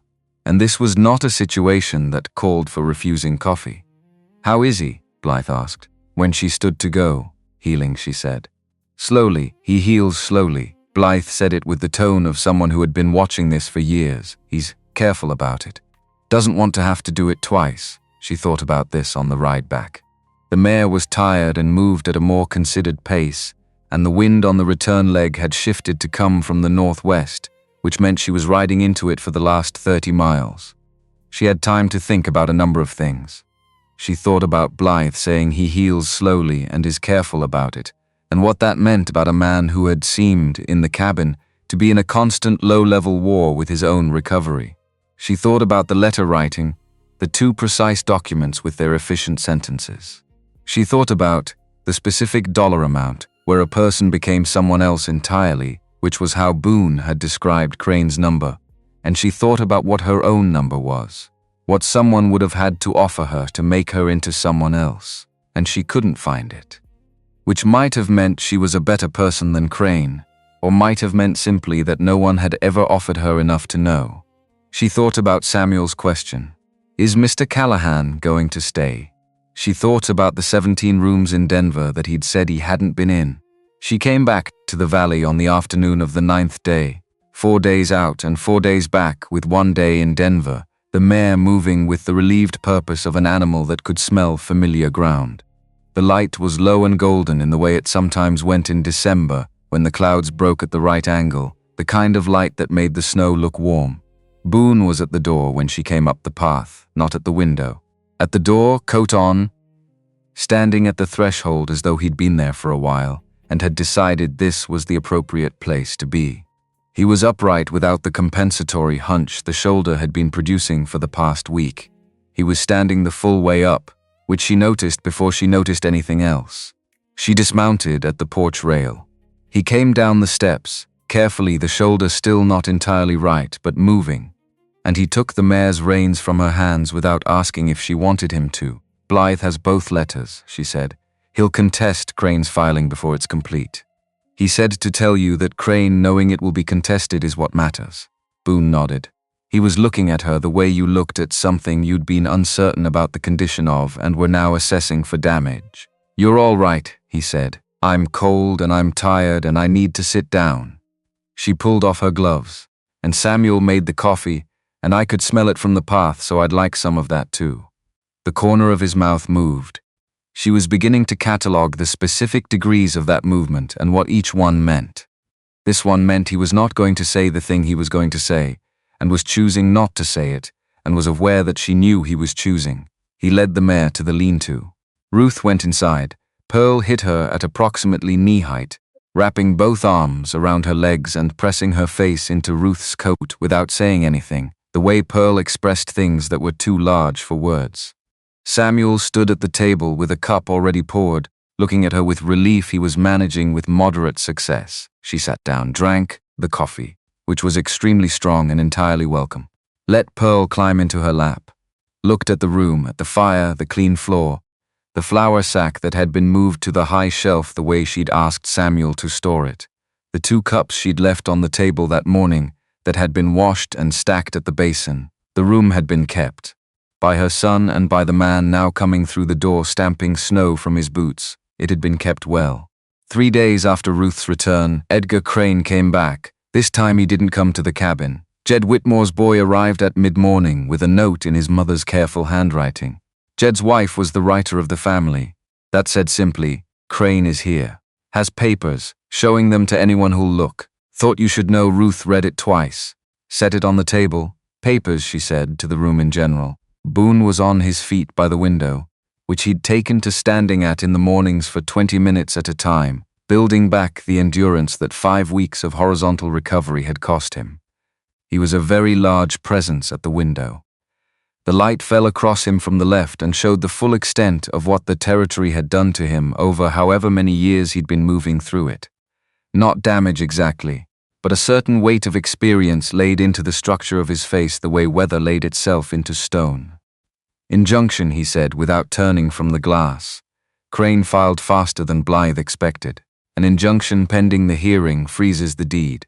I can't act on the land while it's in effect, which means the depot plans stall, which means Crane can tell everyone in this territory that the claim is in legal dispute and they'd be unwise to make arrangements with me, and he's showing it at Whitmore's, because Whitmore's is where everyone comes. He's building the story before the facts settle. He turned from the window. His eyes had a particular quality that she'd only seen in him twice before. A compression of something that had been running hot, brought down to operational temperature through pure will. He doesn't need to win the legal case if he can make me look like a bad bet. Ruth was already putting on her coat. Mrs. Hadley. Don't. She buttoned the coat with the efficiency of someone who had made the decision before she started talking. I know what you're going to say. You're going to say that you can handle this, which is true in a general sense, but not in the specific sense of handling it today, at Whitmore's, while you're still not riding distance from this cabin. She took her hat from the hook by the door. I've been going to Whitmore's my entire time in this valley. I know those people. Crane doesn't. Wen will be there. Wen is there to gather information. He's not going to do anything in the middle of Jed Whitmore's trading post in front of 8 locals. She pulled her hat on. I'm not going to accuse Crane of anything. I'm going to tell the truth about what I know, which is what Jed Whitmore and those ranchers will believe, because I'm the one they've been buying credit from and settling accounts with for 2 years. Boone stood in the middle of the room and looked at her. She looked back. Samuel, he said, still looking at her. Can you handle the fire for a couple of hours? Yes, sir, Samuel said. Ruth opened the door. The walk to Whitmore's took 40 minutes. The cold was the dry, clear cold of a day after wind, the kind that felt almost manageable until you'd been in it long enough to understand it was only being quiet, not kind. She walked steadily and thought about what she was going to say and how to say it, which was what she always did before any situation that required precision. You did the preparation before you arrived, so that when you arrived you could be entirely present. Whitmore's was full. Fuller than she'd expected for a mid-December morning, which meant the news had gotten out and people had come to see the shape of it. She recognized most of them. Aldous Cooper, who ran cattle on the north pasture and made decisions slowly but held them once made. The Brennan brothers, who worked a silver claim above the ridge. 2 women whose husbands were wintering in Pueblo and who'd come in together for supplies and stayed when they saw the gathering. Jed Whitmore behind his counter, his face in its careful neutral. Crane was at the center of the room holding a document. He held it the way people held things they wanted others to look at, casually, like he'd almost forgotten he had it, so that looking at it was the natural thing. Silas Wen was in the corner near the dry goods shelves. He registered Ruth's entrance with a movement of his eyes that didn't move his head. Mrs. Hadley, Crane's warm voice. Warm as the coat that cost more than her winter stores. What a coincidence. Not much coincides in a valley this size, Mr. Crane. She didn't stop moving until she was standing in a place where everyone in the room could see her without turning their heads. I heard you had papers to show people. A legal document. Yes. I thought the community should be aware. What is it? She looked at Aldous Cooper rather than Crane, because Cooper was the one who mattered here. Cooper and the Brennan brothers, and the two women from the North End, whose names she knew and whose children she'd seen born. An injunction, Crane said. Freezing the Valley Ridge deed pending a court hearing in Denver. The claim is under dispute. What's the dispute? Ruth asked.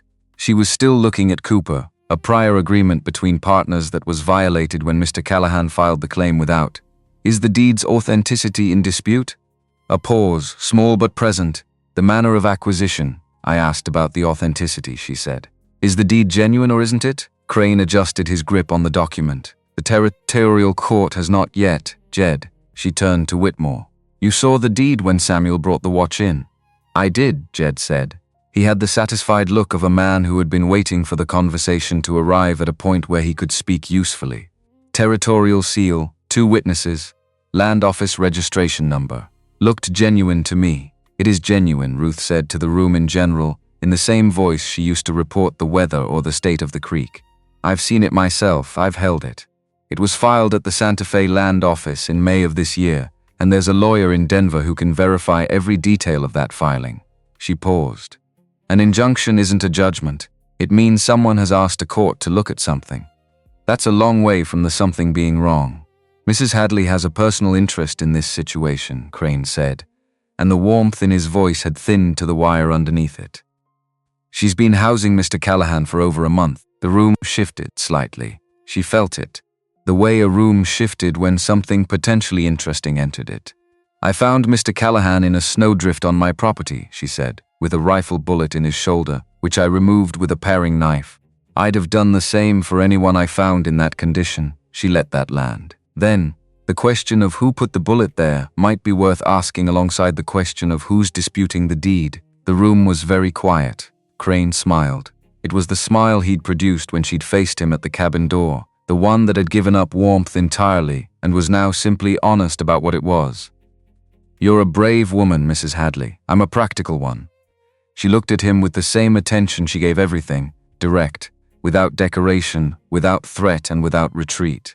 And practically speaking, I'd suggest that what you're doing here this morning is better done in a Denver courtroom than in Jed Whitmore's store, where the people you're talking to have been making decisions based on their read of character for a long time, and are fairly good at it. She looked at Cooper. Cooper looked back at her with the slow, deliberate attention of a man who made decisions slowly and held them once made. I'll be at the counter, Jed, she said. I need salt. She walked to the counter, bought the salt, felt the room redistribute behind her as the gathering broke into smaller conversations that were not her business.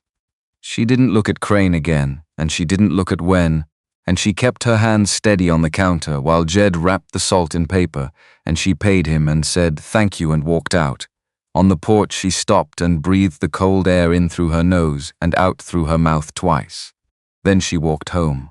The letter from Harrison Blythe arrived 11 days after Ruth had placed the original in his hands.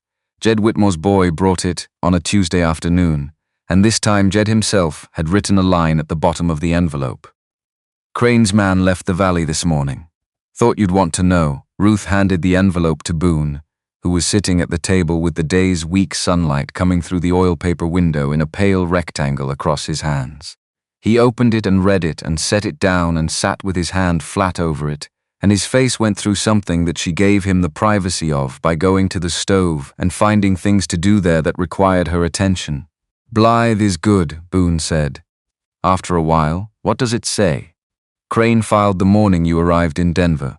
Blythe had been monitoring Crane's movements through a contact at the territorial court and had advance warning the filing was coming. He had my letter by our formal full challenge to the injunction filed before the court closed. That day, he looked at the letter. The challenge was heard 3 days later.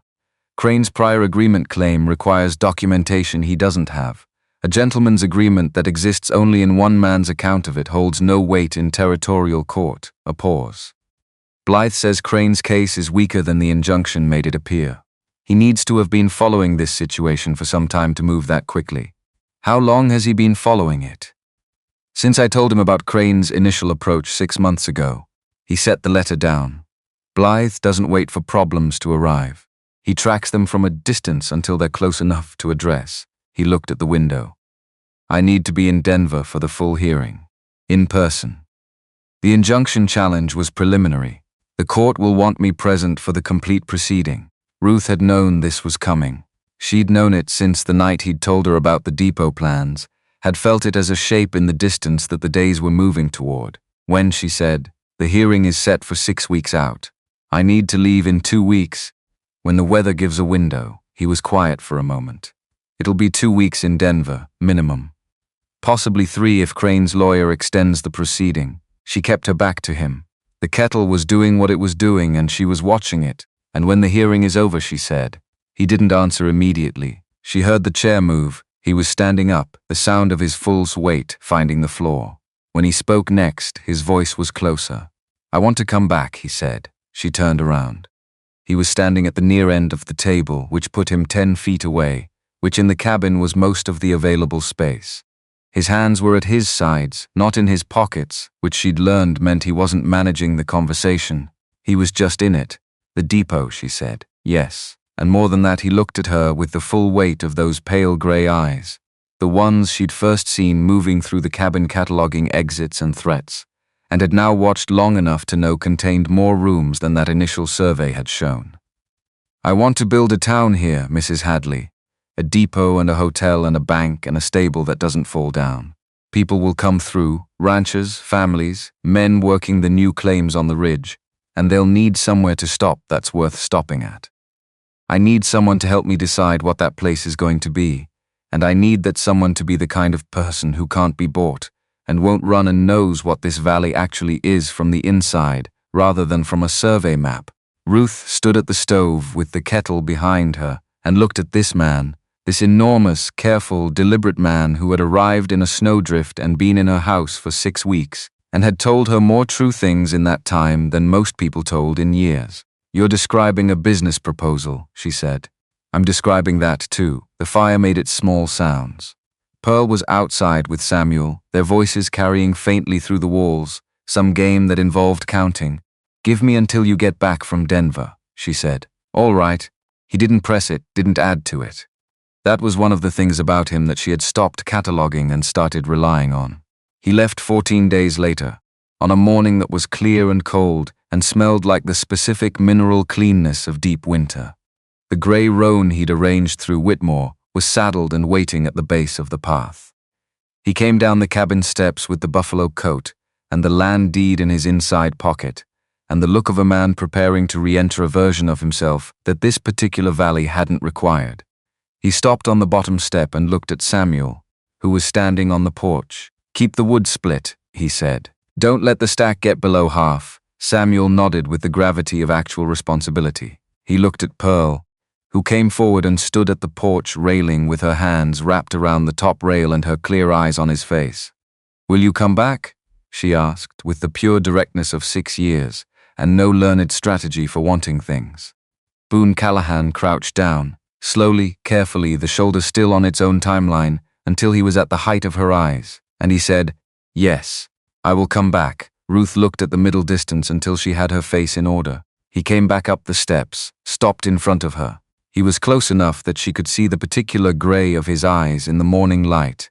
Not one grey, but several. The way stone was never one color when you looked at it directly, Ruth, he said. Her name, not the title. Just that. She looked up at him. If Crane makes any move while I'm gone, anything that reaches the cabin, anything that concerns Wen, send word to Blythe directly. Don't wait for me. I know you know. He was quiet for a moment in which the cold stood around them both with perfect impartiality. I'm saying it because I'll sleep better knowing you have his name and address in your head. She held his gaze and let the moment be what it was. Don't let Blythe overcharge you, she said.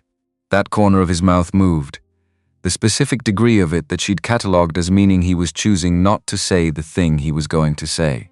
He came down the steps and took the roan's reins and mounted with only one careful accommodation for the shoulder, which was better than last week and would be better still next week. He rode south along the creek. He didn't look back, which she'd known he wouldn't. He was not a man who staged his exits. But he rode at a pace that was slower than necessary for the first quarter mile, and she stayed on the porch in the cold until the willows closed around him. Then she went inside and stoked the fire and counted the wood and thought about what she was going to say to him when he returned, and began carefully to find the words. January settled over the valley like a hand pressing down, not the violent January of the storms. That had been December's work, dramatic and loud and over. This was the quieter version, the one that didn't announce itself, that arrived as a sameness of days, each one grey and cold and indistinguishable from the one before, as though the world had decided to suspend itself in a single held breath and wait. The snow on the north face of the cabin had crusted to a surface hard enough to walk on without breaking through. Ruth walked on it every morning when she checked the woodpile's west exposure, her boots finding the crust and holding the cold so dry it had no smell. She had been alone in the cabin for 11 days. Not alone exactly. Samuel and Pearl were there, and Samuel was carrying more of the practical weight of the place than a 9-year-old should have been asked to carry. Splitting the smaller logs and keeping the water bucket filled and checking the lower traps every other morning without being told. He did all of it with the contained efficiency he'd been developing since Thomas died, the efficiency of a child who understood that the family's margin was narrow and that every person's contribution to it was real. Ruth watched this and felt the complicated thing she always felt watching it. Pride and grief sharing the same space without resolving into either one. Pearl was Pearl. She moved through the cabin's quiet days with her own internal weather, building small constructions out of sticks and yarn, holding extended conversations with the 2 carved wooden figures Samuel had made her the previous winter, observing everything with those clear eyes that missed nothing and volunteered nothing until she'd decided the time was right. On the 5th day of Boone's absence, she asked, without preamble, while Ruth was mending a sleeve, "Does Mr. Callahan have children?" "No," Ruth said. Pearl considered this. "He should," she said, and went back to her stick construction, and Ruth looked at her daughter for a moment, and then looked back at the sleeve. On the 8th night, Ruth woke at 3 in the morning with a knowledge that had been forming below the surface of her awareness for some days and had now finished forming and required acknowledgement. She lay still, counted, let the count run its full course. Then she lay on her back on the floor of her one-room cabin and looked at the low ceiling and thought, with a completeness that was almost peaceful. Well, just that one word, because there was no other word for it, and no room yet for the words that came after. She was 34 years old, alone in a cabin in Colorado Territory in January, with 2 children and a flour barrel that would need replenishing in 3 weeks, and she was carrying a child. The timing was what it was. She had known, in the weeks of late-night conversations, in the accumulated weight of proximity and honesty, and 2 people deciding each other was trustworthy. She had known where things were tending. She had made no decision to stop them from tending that way, which was itself a decision, and she owned it without flinching, the way she owned every decision she'd made in her adult life. What she needed to think about, in the cold dark of 3 in the morning, was not how this had happened. It was what she was going to do with the fact of it. She thought about it for a long time. She thought about it the way she thought about hard problems, not with fear, not with avoidance, but with the methodical attention of someone who understood that a problem looked at directly was less dangerous than a problem looked at sideways. She turned it all the ways it would turn. By the time the fire needed feeding, she had arrived at the same place she'd been arriving at since the night Boone had told her about 17 rooms in Denver, which was that she had already made this decision and was simply moving through the part that came after making it. She got up, fed the fire, put the kettle on. She was going to tell him when he returned. Not before, not in a letter, not through Blythe, not in any way that gave him the information without giving him also the context of her face and her voice and her complete and unambiguous intention. She was going to tell him clearly and without maneuvering, and she was going to let his response be whatever it was, and she was going to proceed accordingly. This was the plan. She held it through the remaining 11 days of his absence the way she held everything she needed to keep, carefully, practically, without letting the holding become its own kind of weight. On the 14th day of January, she went to the tree. She went in the early afternoon, when the light was thin and white, and the wind had gone entirely still, the particular stillness that sometimes preceded a change in weather. The pine tree behind the cabin was small. Samuel had planted it the spring after Thomas died, barely taller than his own shoulder at the time, and it had grown enough in 2 years to be unambiguously a tree rather than an optimistic seedling. Ruth had put a ring of stones around its base the first winter to keep the snowplow from burying it, and the stones were buried now, but she knew where they were. She stood beside the tree in her coat with her hands in her pockets. She hadn't come here to ask for anything. She'd stopped asking Thomas for things the first winter, when she'd understood that the asking was a way of not accepting that he was gone, and that not accepting it was using energy she couldn't spare. She came to the tree when she needed to say something true out loud, and there was no one appropriate to say it to. "There's a man," she said. The tree held its shape against the white sky. He arrived in a snowdrift in November, and I pulled him up the hill with a canvas tarp and Samuel's help, and for the first several days I resented him for existing in my cabin and eating my food, and I'm not going to pretend otherwise. She looked at the ring of buried stones. "He's large, Thomas, considerably larger than you. He makes Samuel do arithmetic for reasons he explains in terms of the real world, and Samuel listens to him in a way he never listened to me, which I have decided is about novelty and not about preference." A pause. "He went to Denver 3 weeks ago to deal with a legal matter, and Pearl asked him to his face if he was coming back. He said yes. I believed him. The cold was absolute and the afternoon was very quiet. I'm going to say yes to him," she said. "I've already said it in my own mind. I'm saying it here because you deserve to know before I said it to him, and because I needed to hear myself say it somewhere that cost something, so I'd know I meant it." She stood there for a while longer, not speaking, letting the cold and the quiet be what they were. Then she touched the trunk of the pine tree once, the bark rough under her bare fingers, and went back inside. Boone came back on the 18th day, not the 3 weeks he'd estimated. 18 days, arriving on a Tuesday afternoon in the low gold light that sometimes appeared in January when the clouds broke at exactly the right angle. The light that made the snow look like it had warmth in it instead of just reflecting it back at you.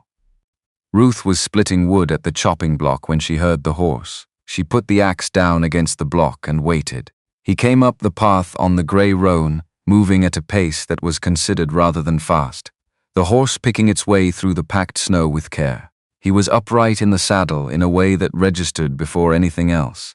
The shoulder had been producing a subtle compensation in his posture for weeks, and now it wasn't.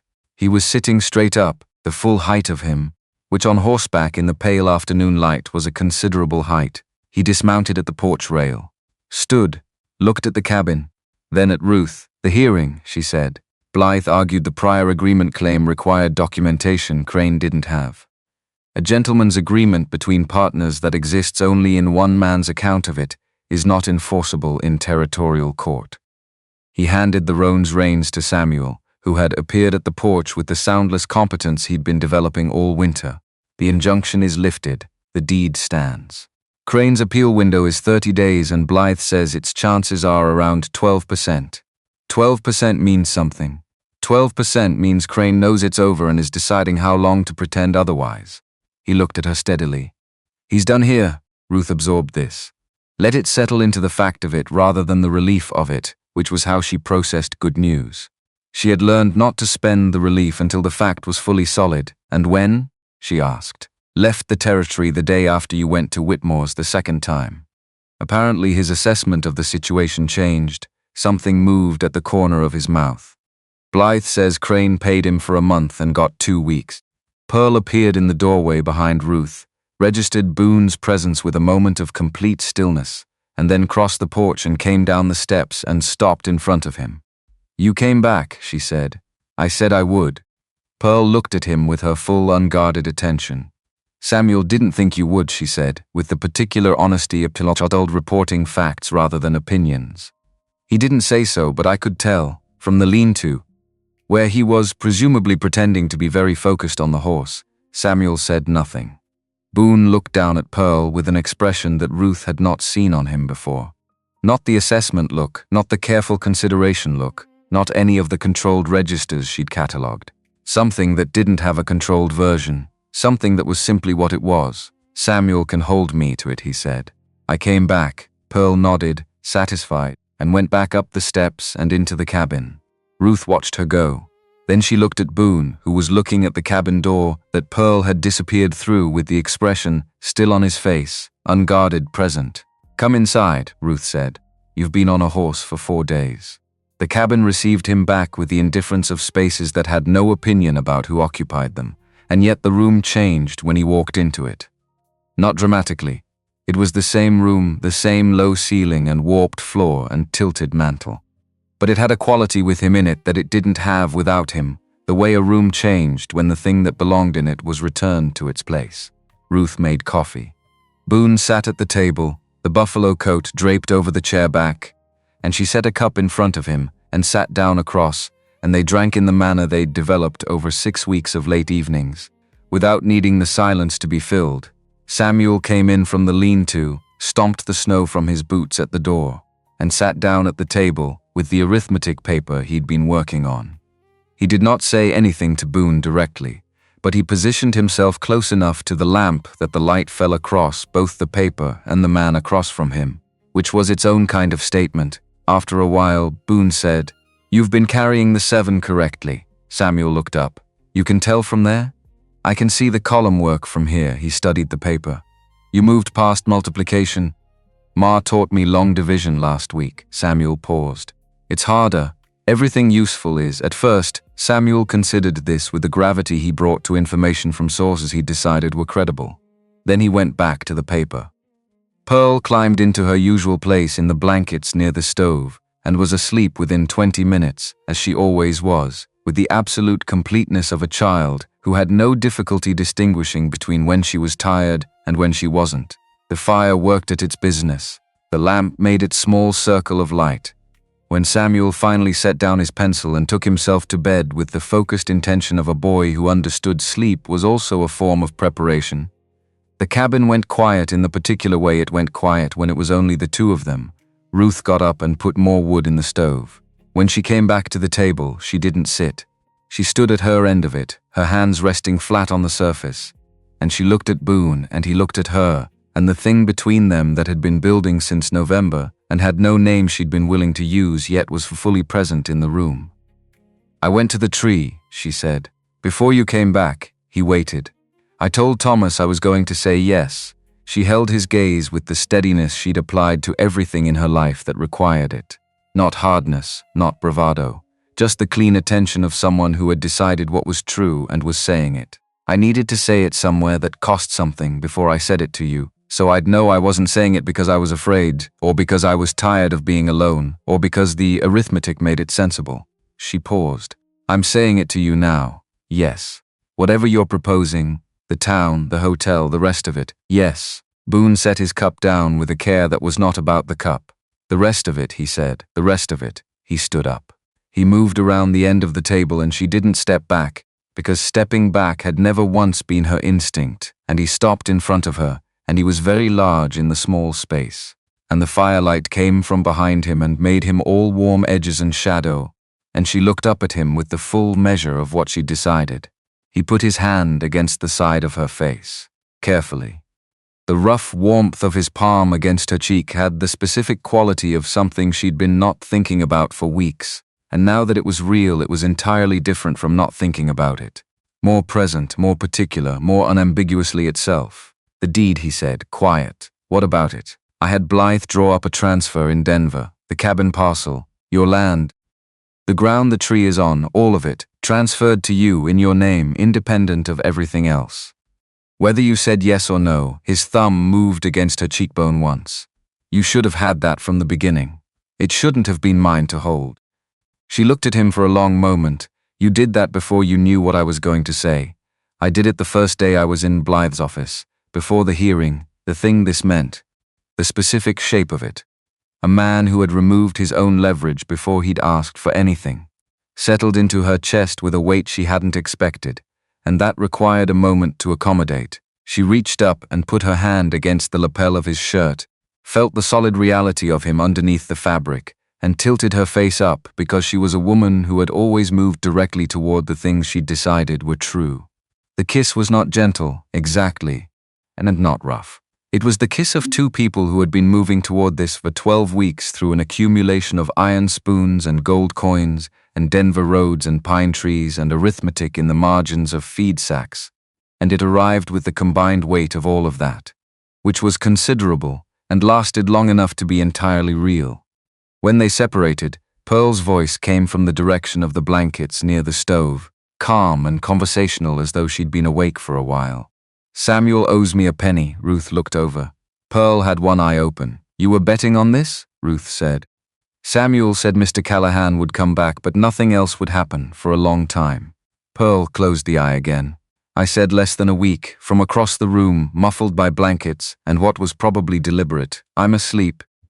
Boone's shoulders moved with something that in another man might have been a laugh, and in him was a breath he let out slowly through his nose, while the corner of his mouth made its full range of movement for the first time.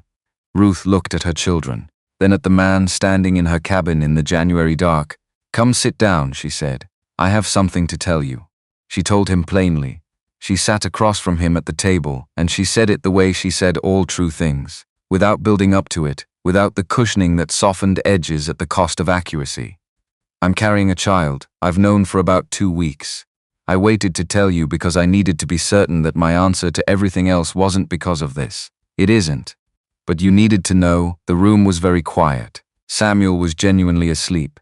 His breathing had the slow, sunken quality of actual sleep, not the shallow performance of a child pretending. Pearl had gone back under as well, or was at least being gracious enough to let them think so.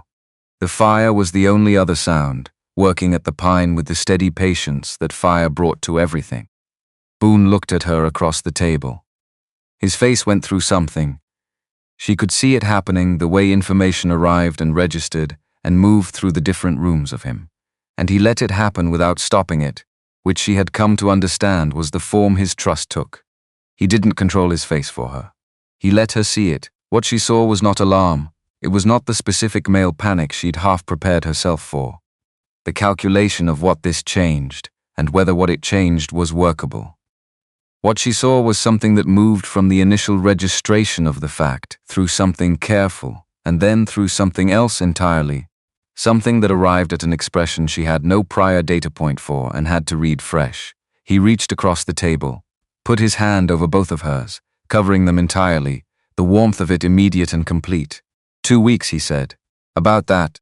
While I was gone, yes. He looked at their hands together on the table. She looked at the same thing.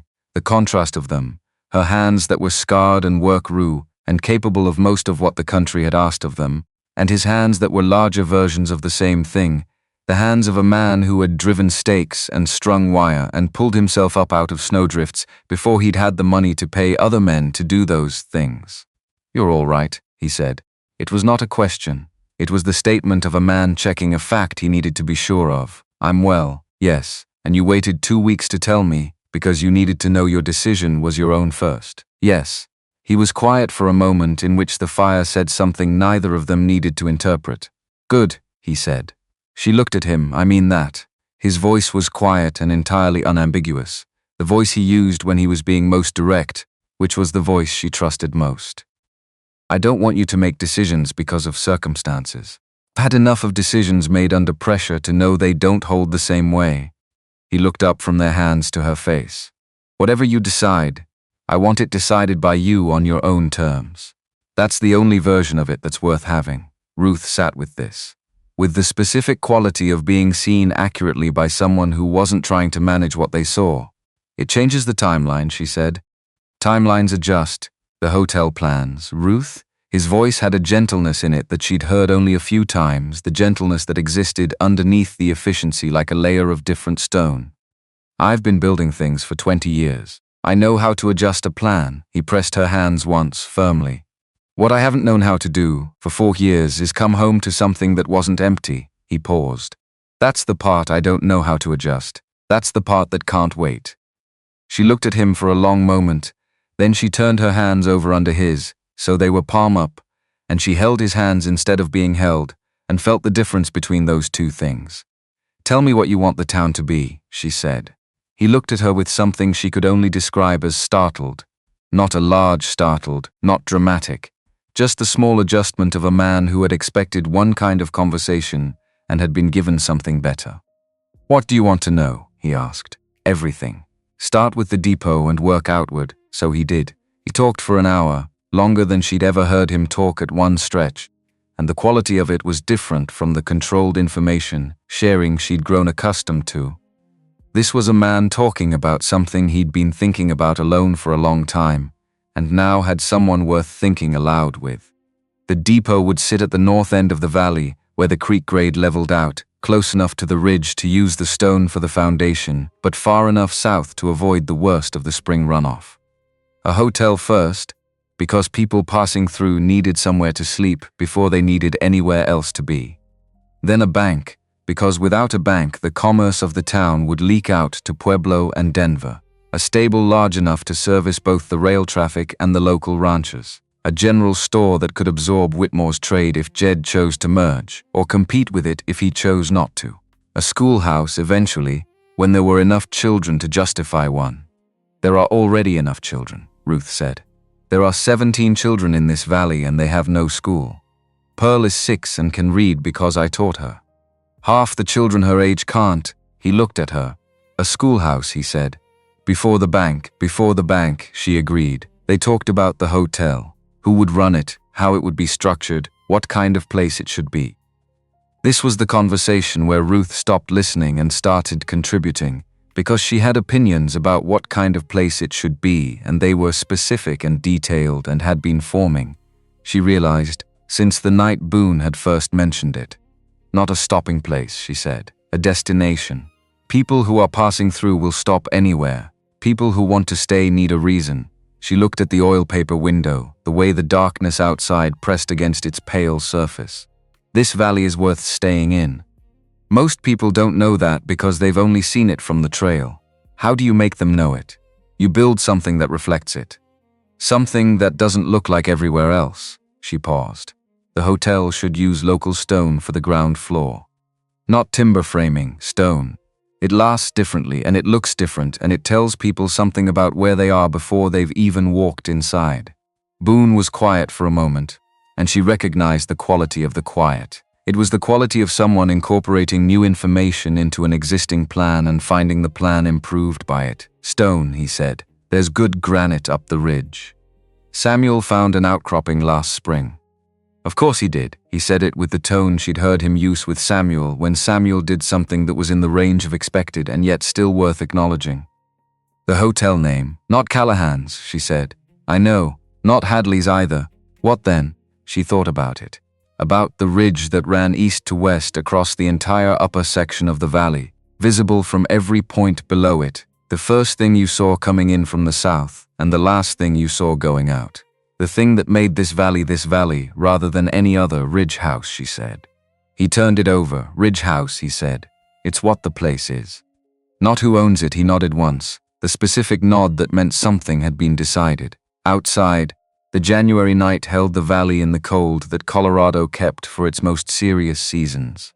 Ruth sat at the table in the lamplight with her hands around her coffee cup and felt something she hadn't felt in a long time. Something she'd been so careful not to reach for that she hadn't realized she'd stopped being careful about it. The thing you felt when you were building something rather than just surviving something.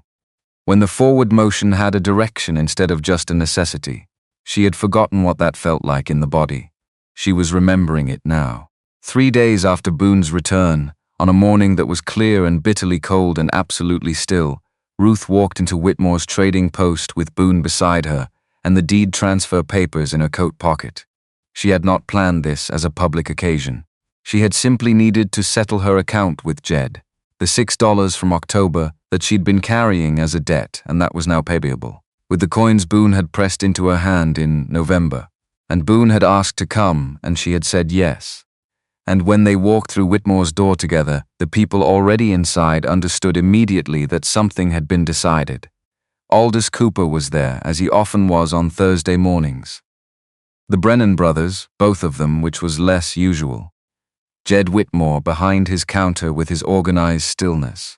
Two women from the North End who came in together on a rotating schedule and who knew everything that happened in this valley before it finished happening. The room did the thing that rooms did when the context shifted.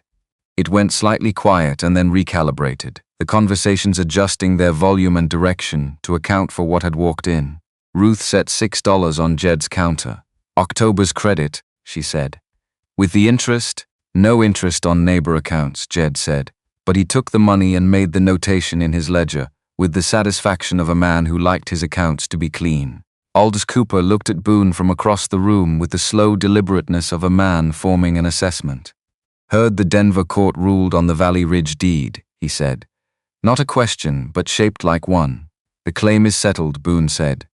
The deed stands. Cooper turned his hat in his hands once, a gesture Ruth had seen him make when he was deciding something.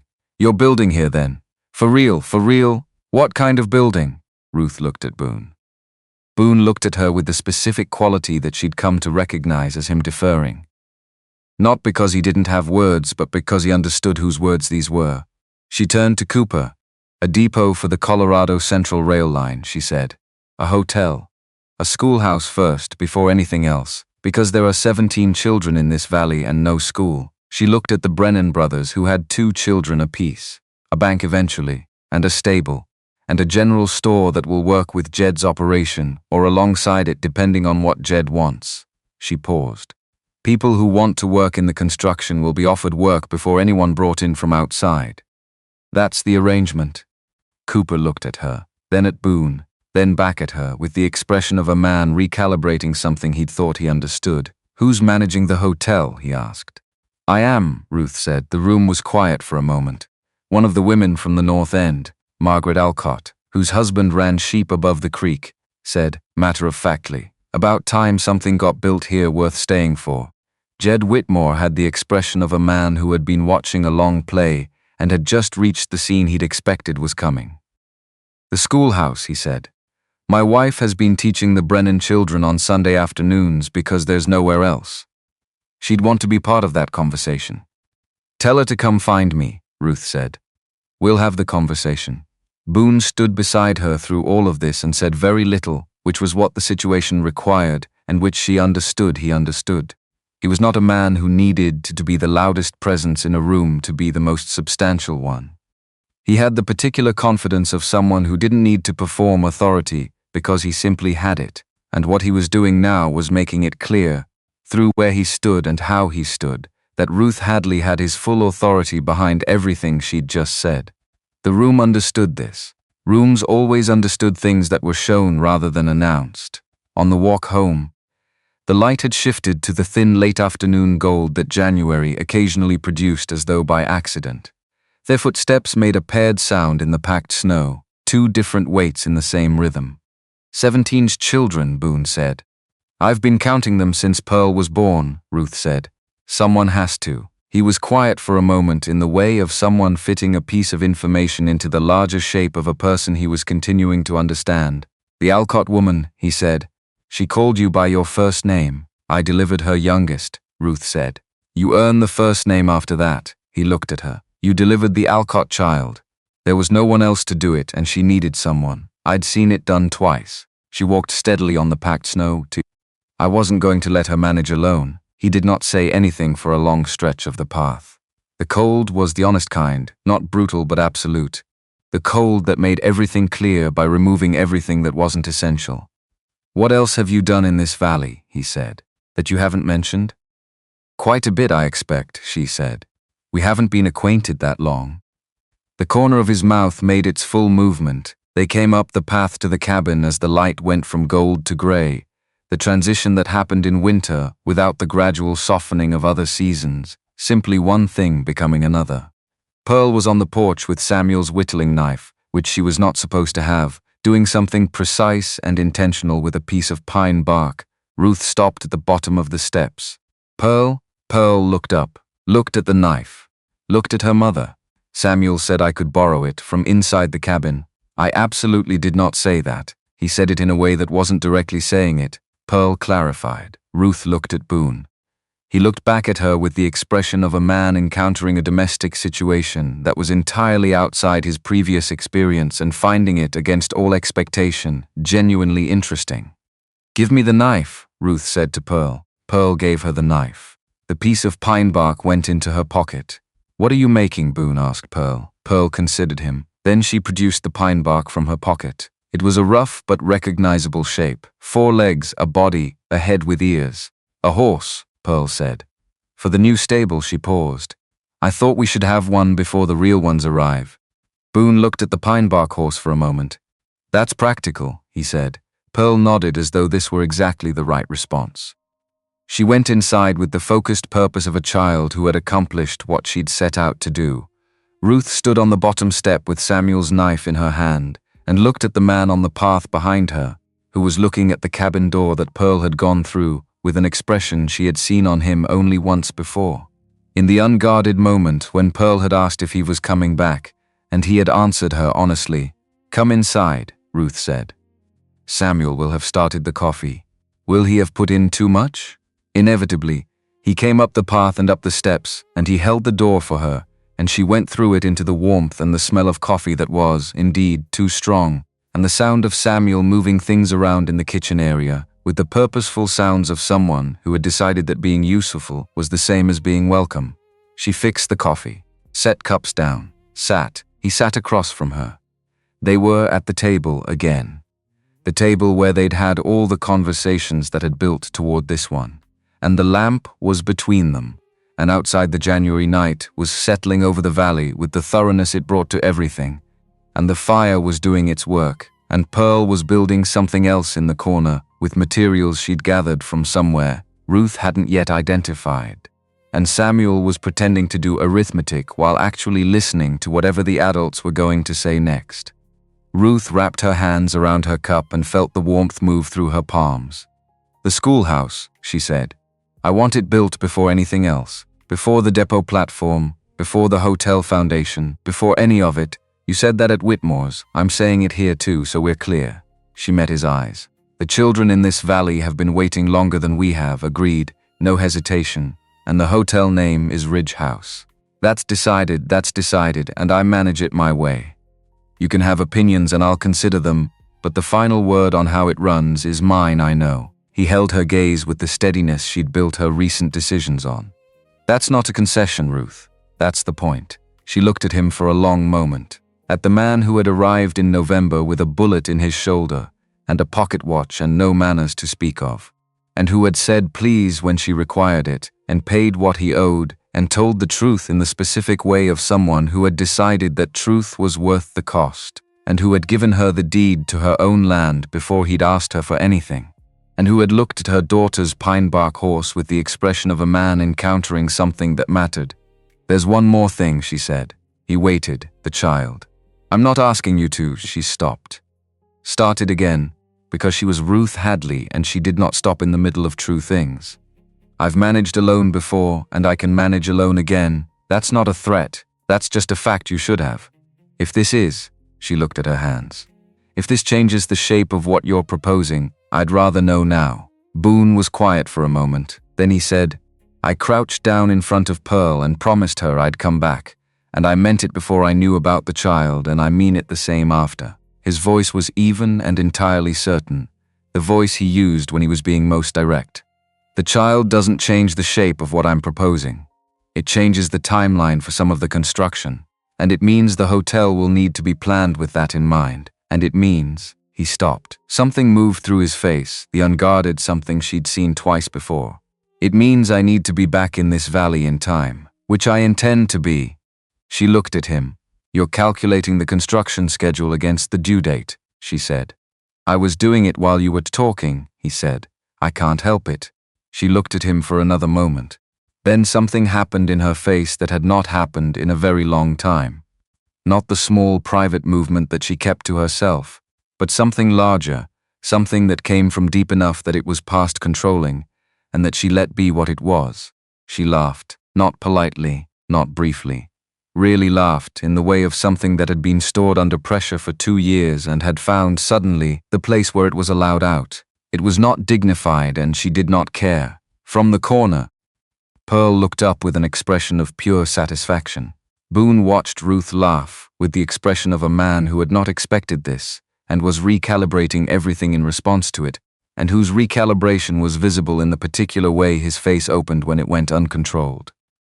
"What?" he said. "You," she said, when she could. "You're calculating my confinement into the depot schedule. It affects the labor timeline," he said, and she could hear him working to keep his voice level and failing slightly. "If you're managing the hotel and you'll be Boone?" "Yes, stop calculating." A pause. "I'll try," he said, in the tone of someone making a promise they're genuinely uncertain they can keep. She reached across the table and put her hand over his. The same gesture he'd made 2 nights ago, reversed, and the same warmth in it but different in the direction it traveled. "Spring," she said. "We have until spring. Let's start there." He turned his hand under hers and held it. "Spring," he said. Outside, the January night held the valley in its deep cold, and the ridge stood above it all in the dark.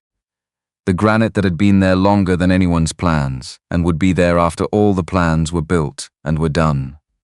Somewhere above the snow line, the creek was running under its ice, doing what it had always done, which was move toward lower ground, which was find the path that the landscape offered and follow it. Inside the cabin, 2 people sat at a table in the lamplight with their hands together, and a small girl built a horse from pine bark in the corner, and a 9-year-old boy did arithmetic he no longer needed to pretend he wasn't doing, and the fire burned the way fires burned when they were properly tended, steadily, without drama, warm all the way to the walls. This was not the ending of anything. This was the end of the part that had been hard in the particular way that things were hard when you were doing them alone, and the beginning of the part that was going to be hard in the different way that things were hard when you were doing them together, which was harder in some ways and easier in others, and was, either way, the only kind of difficulty that led somewhere you wanted to be. Ruth Hadley had been doing the arithmetic of survival for 2 years. She knew how to count what she had against what she needed. For the first time in a long time, when she ran the numbers, they came out even.